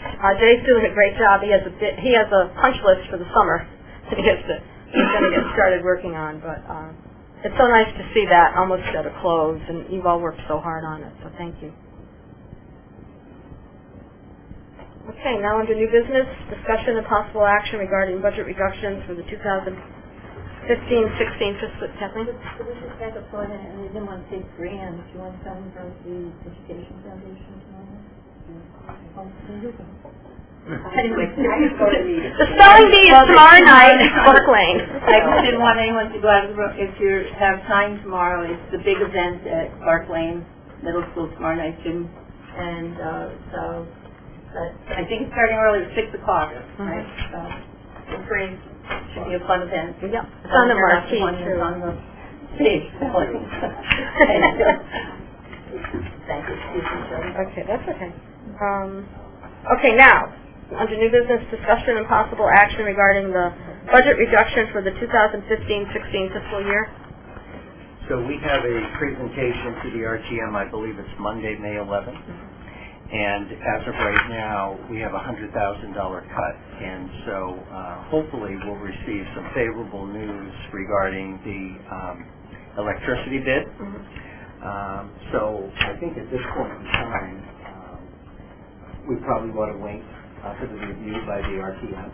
We'll also have some information regarding the bid, and we can also share that with the RTM that night that we present the budget. And then at our May Board of Ed meeting, we'll need to take some action as to where the cuts would be.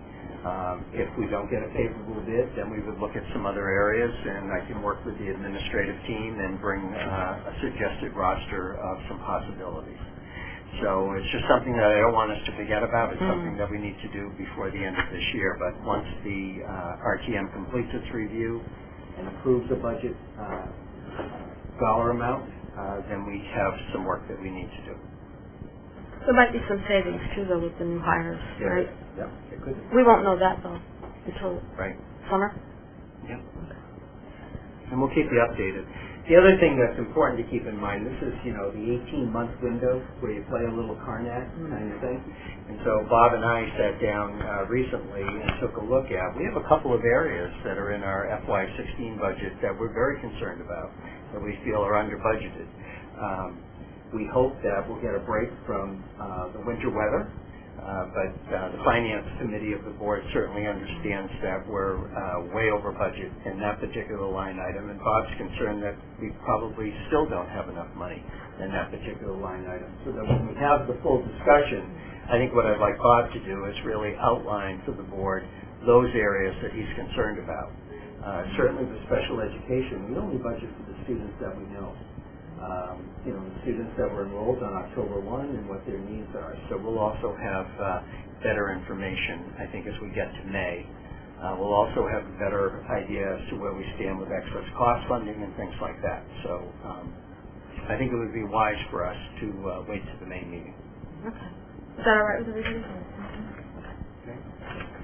Okay. Item B, discussion and possible action regarding the art curriculum for grades K through 12. And we received that previously in a packet. So I want you to know the art teachers this afternoon who were in the room warming up said to me, this is the real focus of tonight's Board of Education.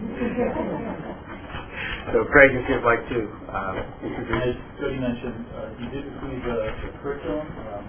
We've worked collectively very hard on making some, I think you'll notice, some great improvements with some more time at the elementary, better alignment at the middle school, and some new courses at the high school. And to talk further about that, I'd like kind of a whole art department to come on up.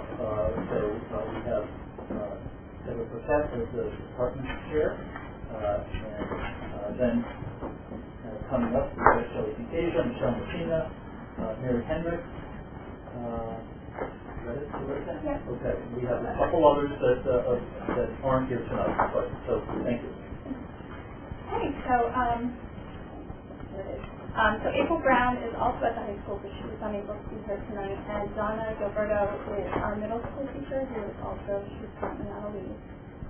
So to give you some background, the last time visual art curriculum was renewed was in 2007, and since then, 2/3 of the art department is either new or to their current position or to the district. So we've had a lot of changes going on, and it's given us a lot of opportunity to look at how things have been, where we would like things to be, and renewing the curriculum allowed us to do that. So during the process, we've been able to look at how we can align our ideas and skills and techniques from kindergarten all the way through the high school. And also, the National Core Art Standards were released in June 2014, so we use those as our basis. So a little bit of background on the National Core Art Standards.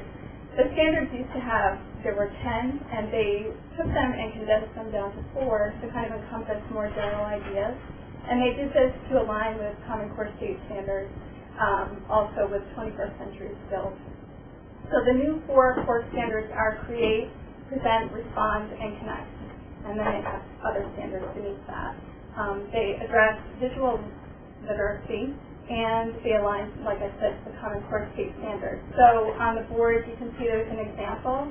On the left-hand side is a first grade ELA standard from Common Core, where students would describe characters, settings, and major events in a story using key details.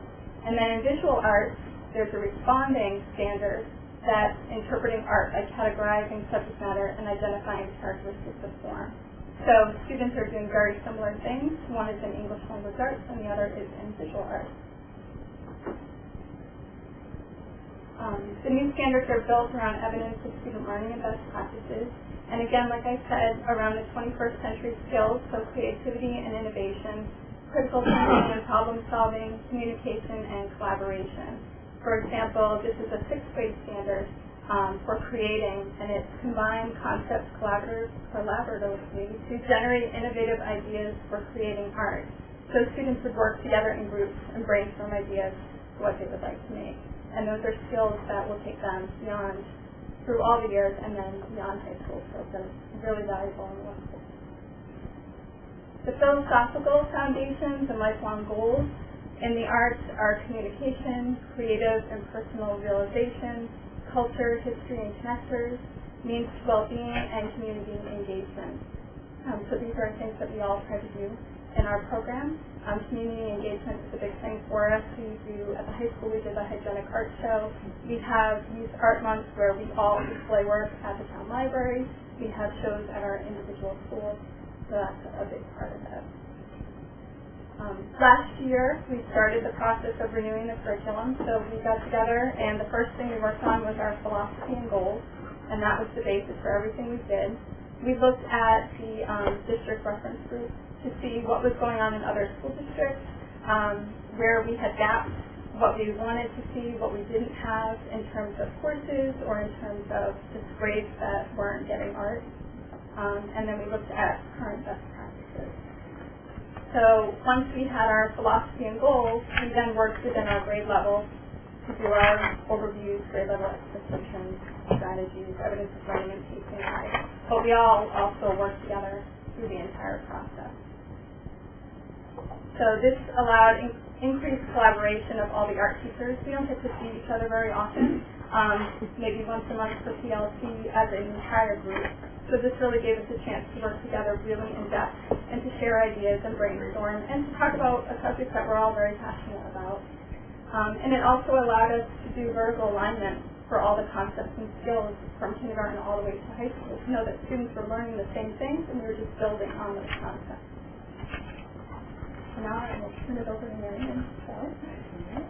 In the elementary part of art, the new standards will continue to teach kids how to work in all kinds of media, Pascal, and drawing, and collage, and mixed media, and sculpture, and printmaking, and clay.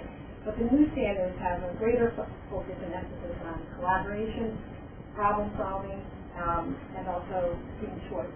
So on the screen we see a group of 5th grade students who work collaboratively on this value study. So individually the kids had to make a square that shows many different values of one color. Either rectangle,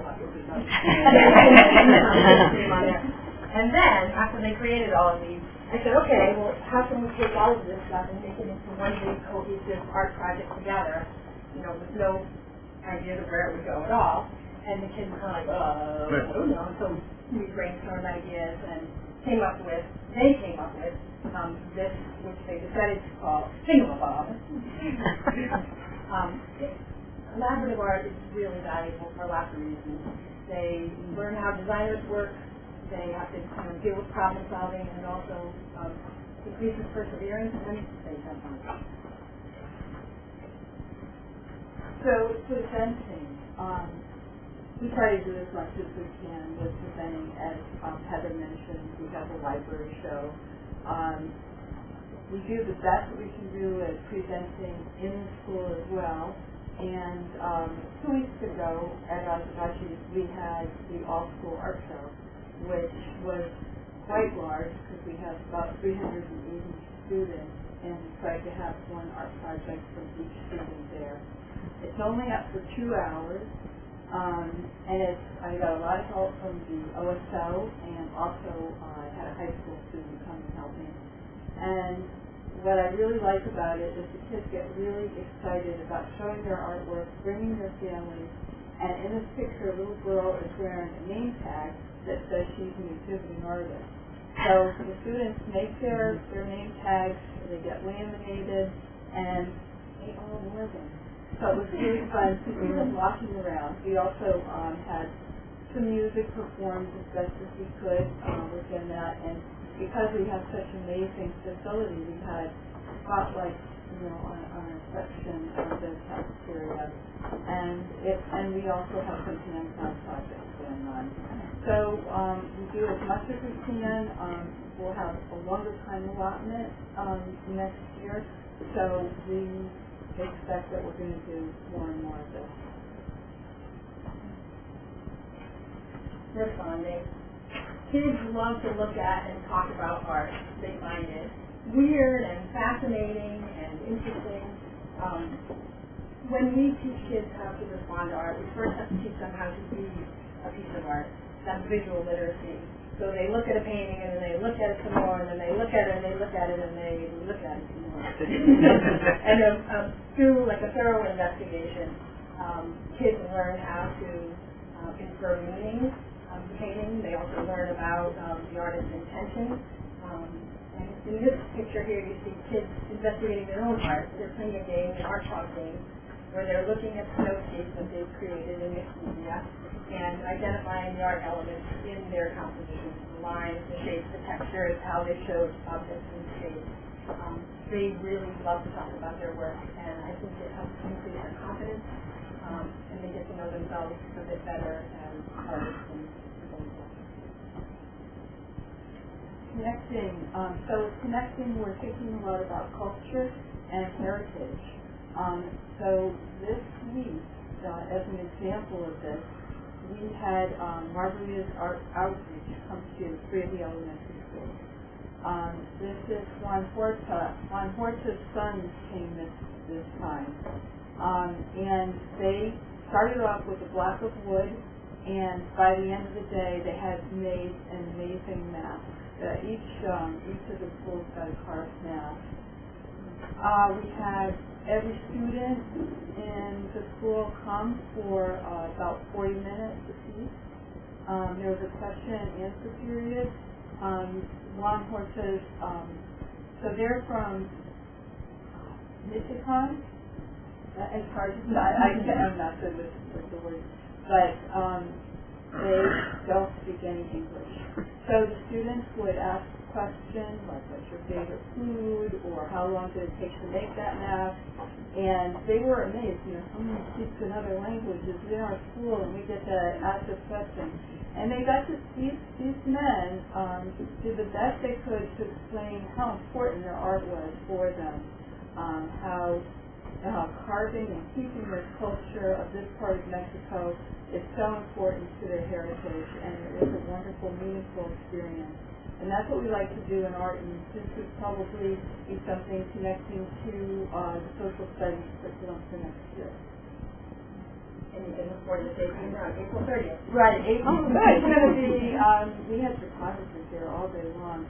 So it will be in the Waterford Times, the Mystic Times, and also the day online. There'll be a YouTube video of the interview. That's great. So it's a really exciting night for us, particularly in the elementary art department. The beginning of our research, before we started revising the curriculum, we did look to see other districts and see what they were doing and how much time they had. And we knew that our it was lean, and when we began research, we found out how lean we were in the dirt. We were quite slow. So this increase will make for almost double the amount of art instruction. Should we get art for 45 minutes once every 4 days instead of 35 minutes once every 6 days, which is excellent, especially for the smaller kids who, 6 days it's hard for them to transfer their knowledge. Anyway, the other thing that's fantastic is that our teacher ratio now will be 1 full-time administrator to about 360 kids. Before it was 1 to about 760. So it's amazing and it's very exciting. The kids are really excited. And I'm more personal. I spend a lot of time talking to kids about what art means to them, and they really appreciate it. There's some quotes on the outside of the bulletin board. And I've been talking to them about this process, and they're all very, very excited. So report cards will be aligned to the National Core Art Standards. We try to do the best with report cards before. It's a little bit challenging, but it's good to have some substance or something to hold on to when we're figuring out the report cards. I would like to say too that the Getting Back to Margaritas, that was sponsored by the OSL. Yeah. So here are some examples of middle school work. You can see that at the middle school there's again a variety of media that students are able to do: ceramics, drawing, painting, printmaking, and then picture students working up at the top. So what we have found was that we currently this year we do not have art in 6th grade. So there was a bit of a gap, and we are one of the only schools, or maybe the only school that we found that in. So we are very excited that we will have 6th grade art in the fall. And that will allow for more continuity from the elementary school into the middle school. And then in 8th grade, students will be able to elect art. So those students that are very, very interested in art will be able to choose that. And that's also a nice transition for when they go into the high school, because in the high school, art is an elective as well. But there won't be any gaps anymore. So we're very excited about that. So this is just an example with for standards of what art would look like in 6th grade. And so for an example, students might make a mandala, which is a circular work of art that has a lot of imagery that's meaningful. So they're creating something that's personal and meaningful. And then in responding to it, they might, I know Donna does literacy prompts, where she'll ask students questions and they write about their work. So those questions might have something to do with how did you use line and how did you use color, or what's the meaning behind your piece and what gave you your inspiration. And then in presenting, students will now, with the new standards, have to think about, well, what's the criteria for presenting a work of art? What makes this acceptable to present, or how do I want to present this? Or what's the plan for how things will be laid out?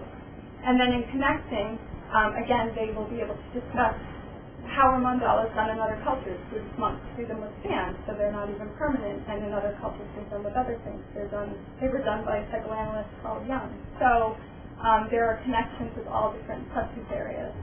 In 7th and 8th grade, students will be doing similar things. The standards look very similar, but they're more sophisticated in content. So the idea is that it just continues to build so that it gets more challenging for students, and it requires a little bit more of them as they get older. And now for me. Okay, so in the past, we knew art teachers at the high school. We found challenges with the old schedule in the respect that there was quite an established painting program, but we wanted to diversify and reach more students that had diverse interests. So we added, these are the new courses, art exploration. We're breaking up a semester class into drawing and ceramics. Art exploration, we're breaking that up into painting and sculpture. So all our classes are now going to be semester courses. However, students can take 2 semester courses and take a full year of art, where before they didn't have that opportunity. So it'll give more chances for students to fit art into their schedule. We've also somewhat, if you want to call it, leveled art a little bit. We found a challenge for us was you could have an advanced student that had 1 semester of art in the same class as a student that had 5 semesters of art. And sometimes, it felt like we were teaching 2 and 3 classes in one class. That was very much a challenge. So now we have the art exploration, which is kind of introduction to art, and now we'll have 2D Studio, Art 2, which focuses on drawing, painting, and printmaking. 2D Studio 3, Advanced Drawing, Painting, and Printmaking. 3D Studio Art 2, Ceramics and Sculpture. 3D Studio Art 3, Advanced Ceramics and Sculpture. And brand new next year coming up is, which we're very excited about, Digital Art and Design. So we're definitely diversifying and being able to address the students more individual with the leveling. This is just a small slice of some of the work that the students have done over the past year. Again, 2D focuses on drawing with many different mediums: charcoal, graphite, oil pastels. Painting is tempera paint, watercolor, oil paint, acrylic paint, and printmaking, monoprinting, linoleum printing. So again, we're trying to reach more of a spectrum of interest. 3D. We're all doing the happy dance at the high school because we are reintroducing ceramics back into the high school, which we haven't had. That's great. So we're very excited about that. You'll see some clay pieces here. It was done with self-hardening clay, which you can't quite do the work that you can do when you have a kiln. So we have ceramics and other mediums in 3D, and we do ruby sculptures, we do sculptures in the round, and these are just a few of the projects. So just to kind of summarize, all classes will be offered for 1 semester to help create continuity within the high school art program. At the foundations level, 2-dimensional and 3-dimensional media have been combined into 1 class to offer students more exposure, so that they can decide which medium to pursue, where their interests lie. Visual literacy is addressed at all levels.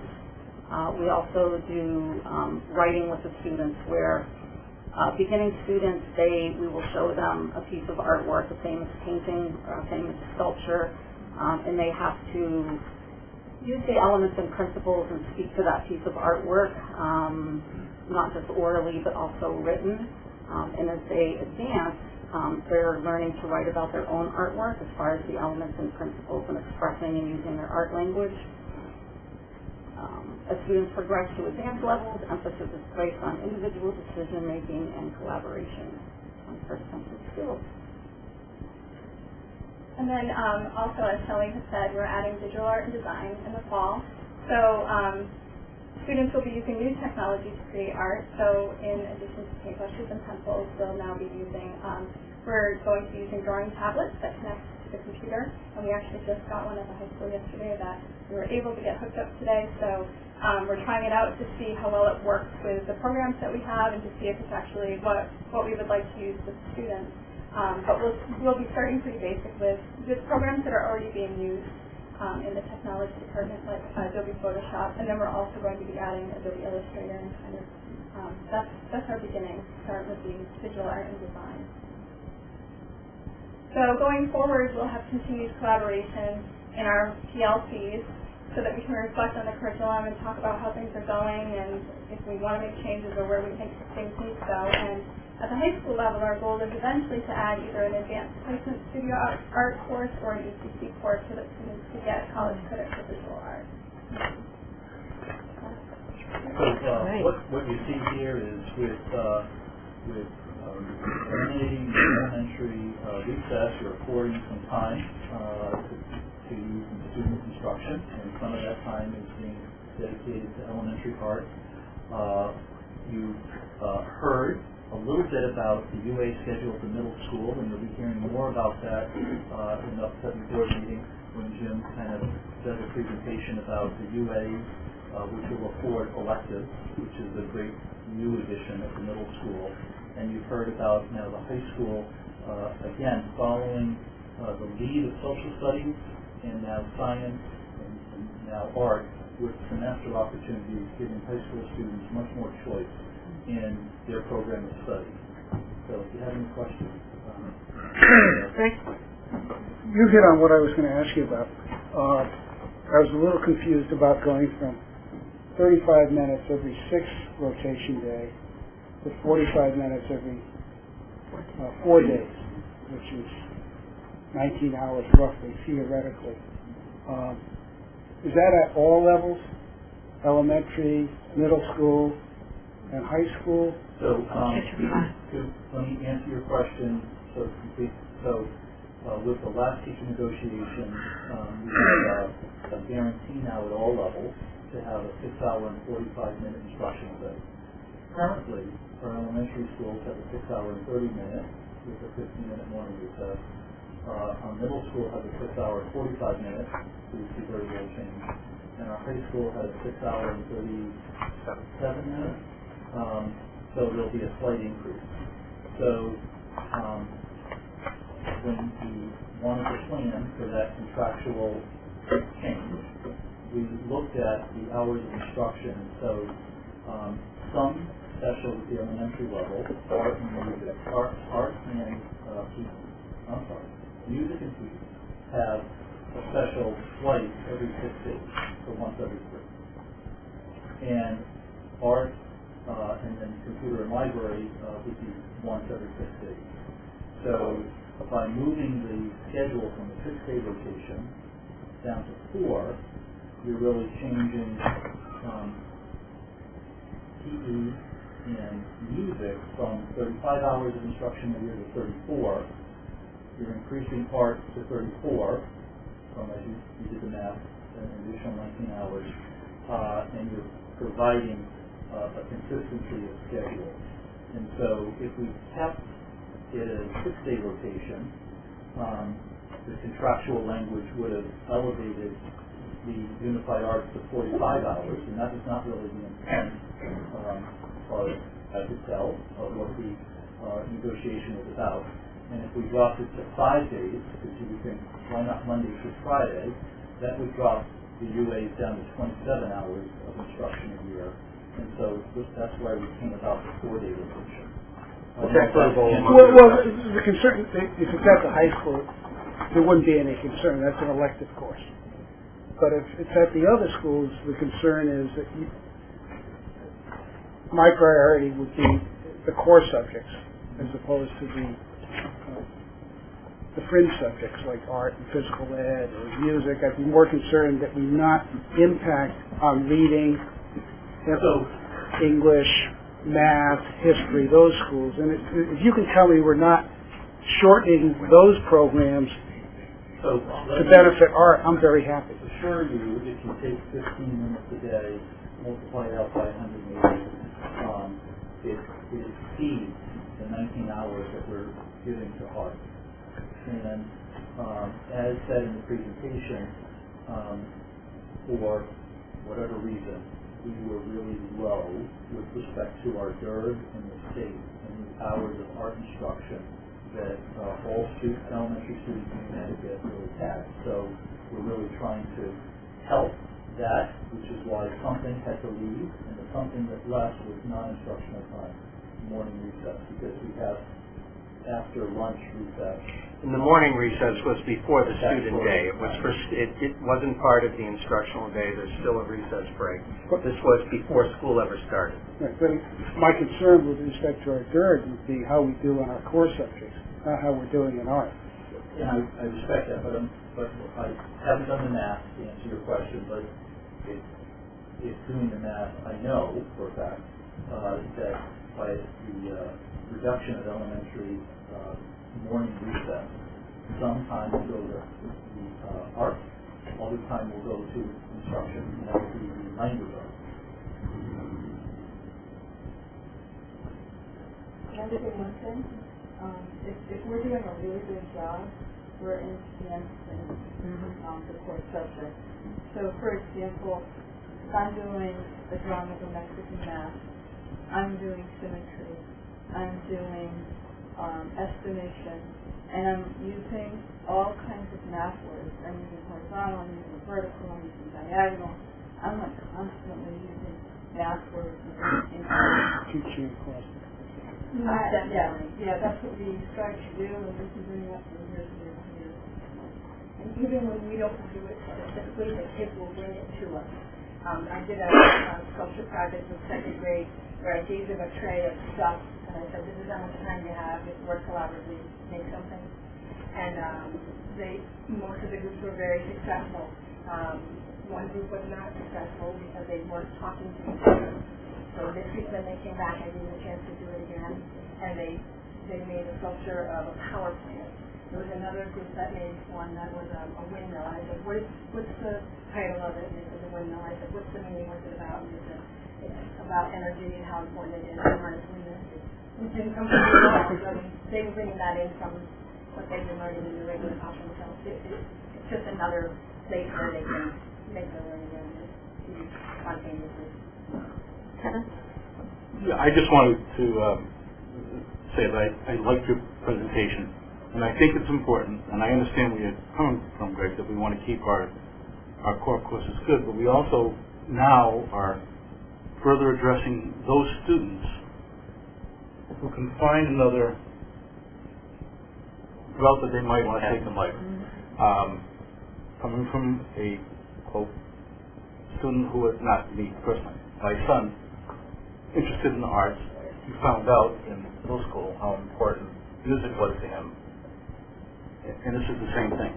So, and yes, and I've seen it in my daughter's math class up in Griswold, where there's a lot of art that is done in her geometry and algebra classes that she does. So they do tie together, and it's very important to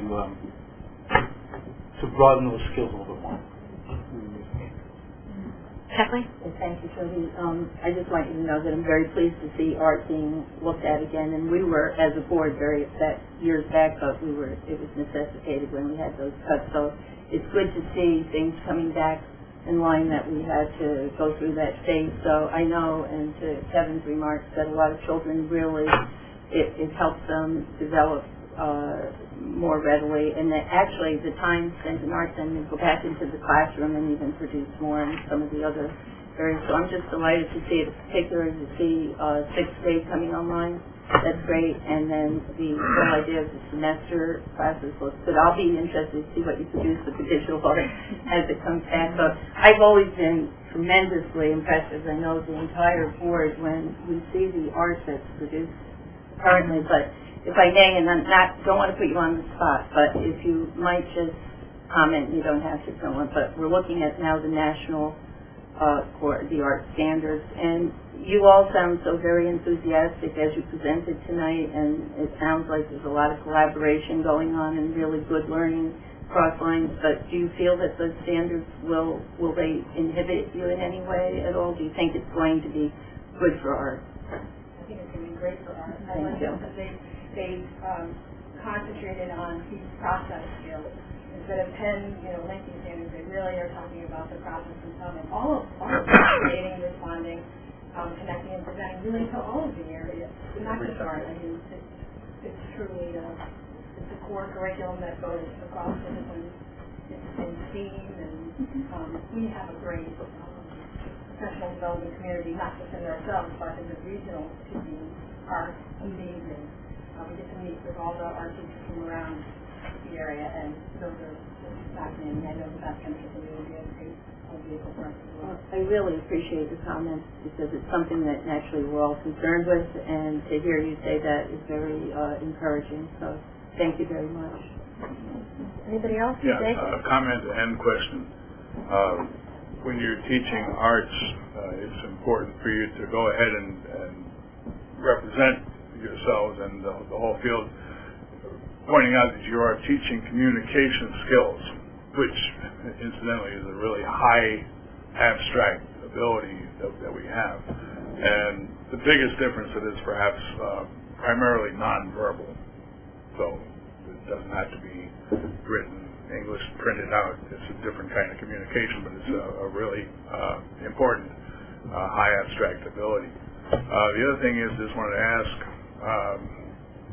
how well plugged in are you with the folks at the Hygienic? I ask because they're an organization which I think has come a long way in, let's say, the last 10 years. A lot of interesting characters down there, and they might be really helpful to you in getting some of the students to understand how to put together a good show, what the presentations ought to be like, and sort of round out their whole experience of being in the art world if they want to go that way. It's a good resource. You do that already, don't you? So give them some training. That this January, I attended the art show at the Hygienic, put on by Waterford New London students, and I saw all of our art teachers there, and I wasn't around that time, so. You know, the way they mount and label, display the work, it is of gallery quality. So your point is well taken, and I do think we have a strong connection. We've done that for years. We have. It's been going on. It's amazing what you don't notice when you're not paying attention. It's okay, Dave. I just have, anybody else before I say anything? I just wanted to thank you for the art curriculum. I know this must have taken you a long, long time to put together. It's excellent. And thank you again for all the beautiful artwork that we're able to display here. And I'm very happy that the high school is doing ceramics again. I felt terrible when we weren't able to get a kiln like you had at the other school and the old high school. And then just one quick question, Greg. All the elementary schools and the high schools turned in a budget, but not Clark Lane. Don't they need art supplies too, or no? You don't need any? They have the correct art supplies. So what you see, I try to respect the intent, which is to say, here's the curriculum, here's the resources. Obviously, there's no textbooks, but here are the resources that you need to make sure that there's an equitable program. And by shifting 2 full years apart in the middle school to different grade levels and offering small electives for a different grade, there's not a need. That can be picked up just by the school supplies. But it's a great question. I asked the same thing before I presented it to you. Okay. Thank you. We need a motion to adopt the new art curriculum. Kathleen, is there a second? Second. Okay, Kevin? Any more discussion? All those in favor, please signify by saying aye. Aye. Anyone opposed? The motion carried unanimously. Thank you for the great. Thank you.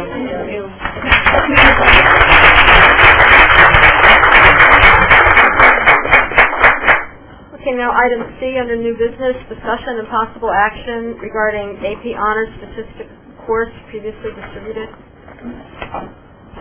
So, this is, I think, a good problem to have, in the sense that when we did our K-12 math curriculum in 2007, we didn't find the need to have a high-level statistics class, both in honors and AP alike, because maybe of our math curriculum enhancing the level of rigor and high school students wanting this. We present to you a curriculum that's a little out of our normal look, but it is the look that the College Board wanted, so it would serve our needs. And so there's the curriculum. We have done some preliminary runs of schedules. There's enough interest to run this next year, and somewhere we do have a copy of the book. Thank you, Joyce. And on the inside cover of the book is the completed form of the textbook adoption, showing the process that we did, or it should be. Well, I'd show you, but Okay. unless you can read it that far. Well, so we'll get you the form then and make sure it's in there. But we've had it vetted by our math department, and we'll funders and adding more to that. So basically, like Greg said, this is a great problem to have. We've got students who are coming out of the middle school, and you've always had a certain number of students coming out of the middle school taking what we would normally consider math classes. Now we've got a really large cohort of them signing up in sophomore classes, doubling up sometimes as sophomores, so that they're taking what used to be that capstone class, the AP Calculus, and juniors. And we need to keep challenging them. We need to have another course available. You know, it would be a shame to say to your best and brightest math minds, great job, you're done after 11th grade, we have nothing for you. This gives us that one more step, that other course to challenge those students that is at the college level. It's also for students who are thinking of going into careers in business or anything other than the basically higher math. There's a real demand for statistics in the world, and it doesn't feel to a slightly different career-minded group of students than an AP Calculus class. So we've now got two avenues for kids at the high end and an additional year if we add an AP level statistics course. Are there any questions? Kathleen? I'm very impressed by this and the caliber of students that must be in the coming through the math department. Would this also at some point be eligible for the college credit? Because it's a later. Yeah, so the process to get a curriculum vetted by AP is akin but different than the process to get a course accredited by ECE, which is the college credit. So it is plausible, but we were able to achieve kind of one hurdle. Right, one hurdle. I thought that it could possibly, that would be wonderful. I always hear statistics is the toughest. Yeah, sure. So this is very, very good news. Thank you. Any other questions or comments? Sure. How many students do we have? You put it in the document, but it was, I saw it but we have enough anyway. But it's definitely enough to We'll have one section. Right. And we already have the staff support? We have staff available, we have student interest, all the leaders and approved curriculum. Okay, hopefully we'll get that in a couple minutes. Any more discussion? Okay, would someone like to make a motion to adopt the, to add the addition? Okay, Greg, is there a second? Second. Okay. All those in favor, please signal by saying aye. Aye. Anyone opposed? Okay, motion carried unanimously. And then, would someone like to make the motion to adopt the textbook to support the AP Honors Statistic course? Okay. Lisa and David. Any more discussion? All those in favor, please signify by saying aye. Aye. Anyone opposed? Okay, that motion is carried also. You have in your packet a request for an out-of-state trip looking forward to the next inauguration of the President of the United States, and so the board, per policy, needs to approve this request. And you probably recall the last time we had students come, and what a great experience it was, once in a lifetime. So you need to take action on this request this evening. Is there any discussion on it? Any cost for the board? To the board, no. Kathleen? Comment. I think it's such a great experience and a learning tool that goes right along with our civics. It does. Great. And to be there and then to visit the cemetery. We have Waterford students there. So I just think it's an all-around tremendous learning experience for students and I agree, Kathleen. That's a good point. Okay, so no further discussion. Would someone please like to make the motion that the Waterford Board of Education approves the Waterford High School trip to Washington, D.C. in January 2017? Kathleen? Is there a second? Kevin?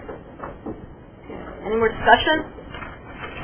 Okay, all those in favor, please signify by saying aye. Aye. Anyone opposed? The motion carries unanimously. Make yourself a weather background. Me too.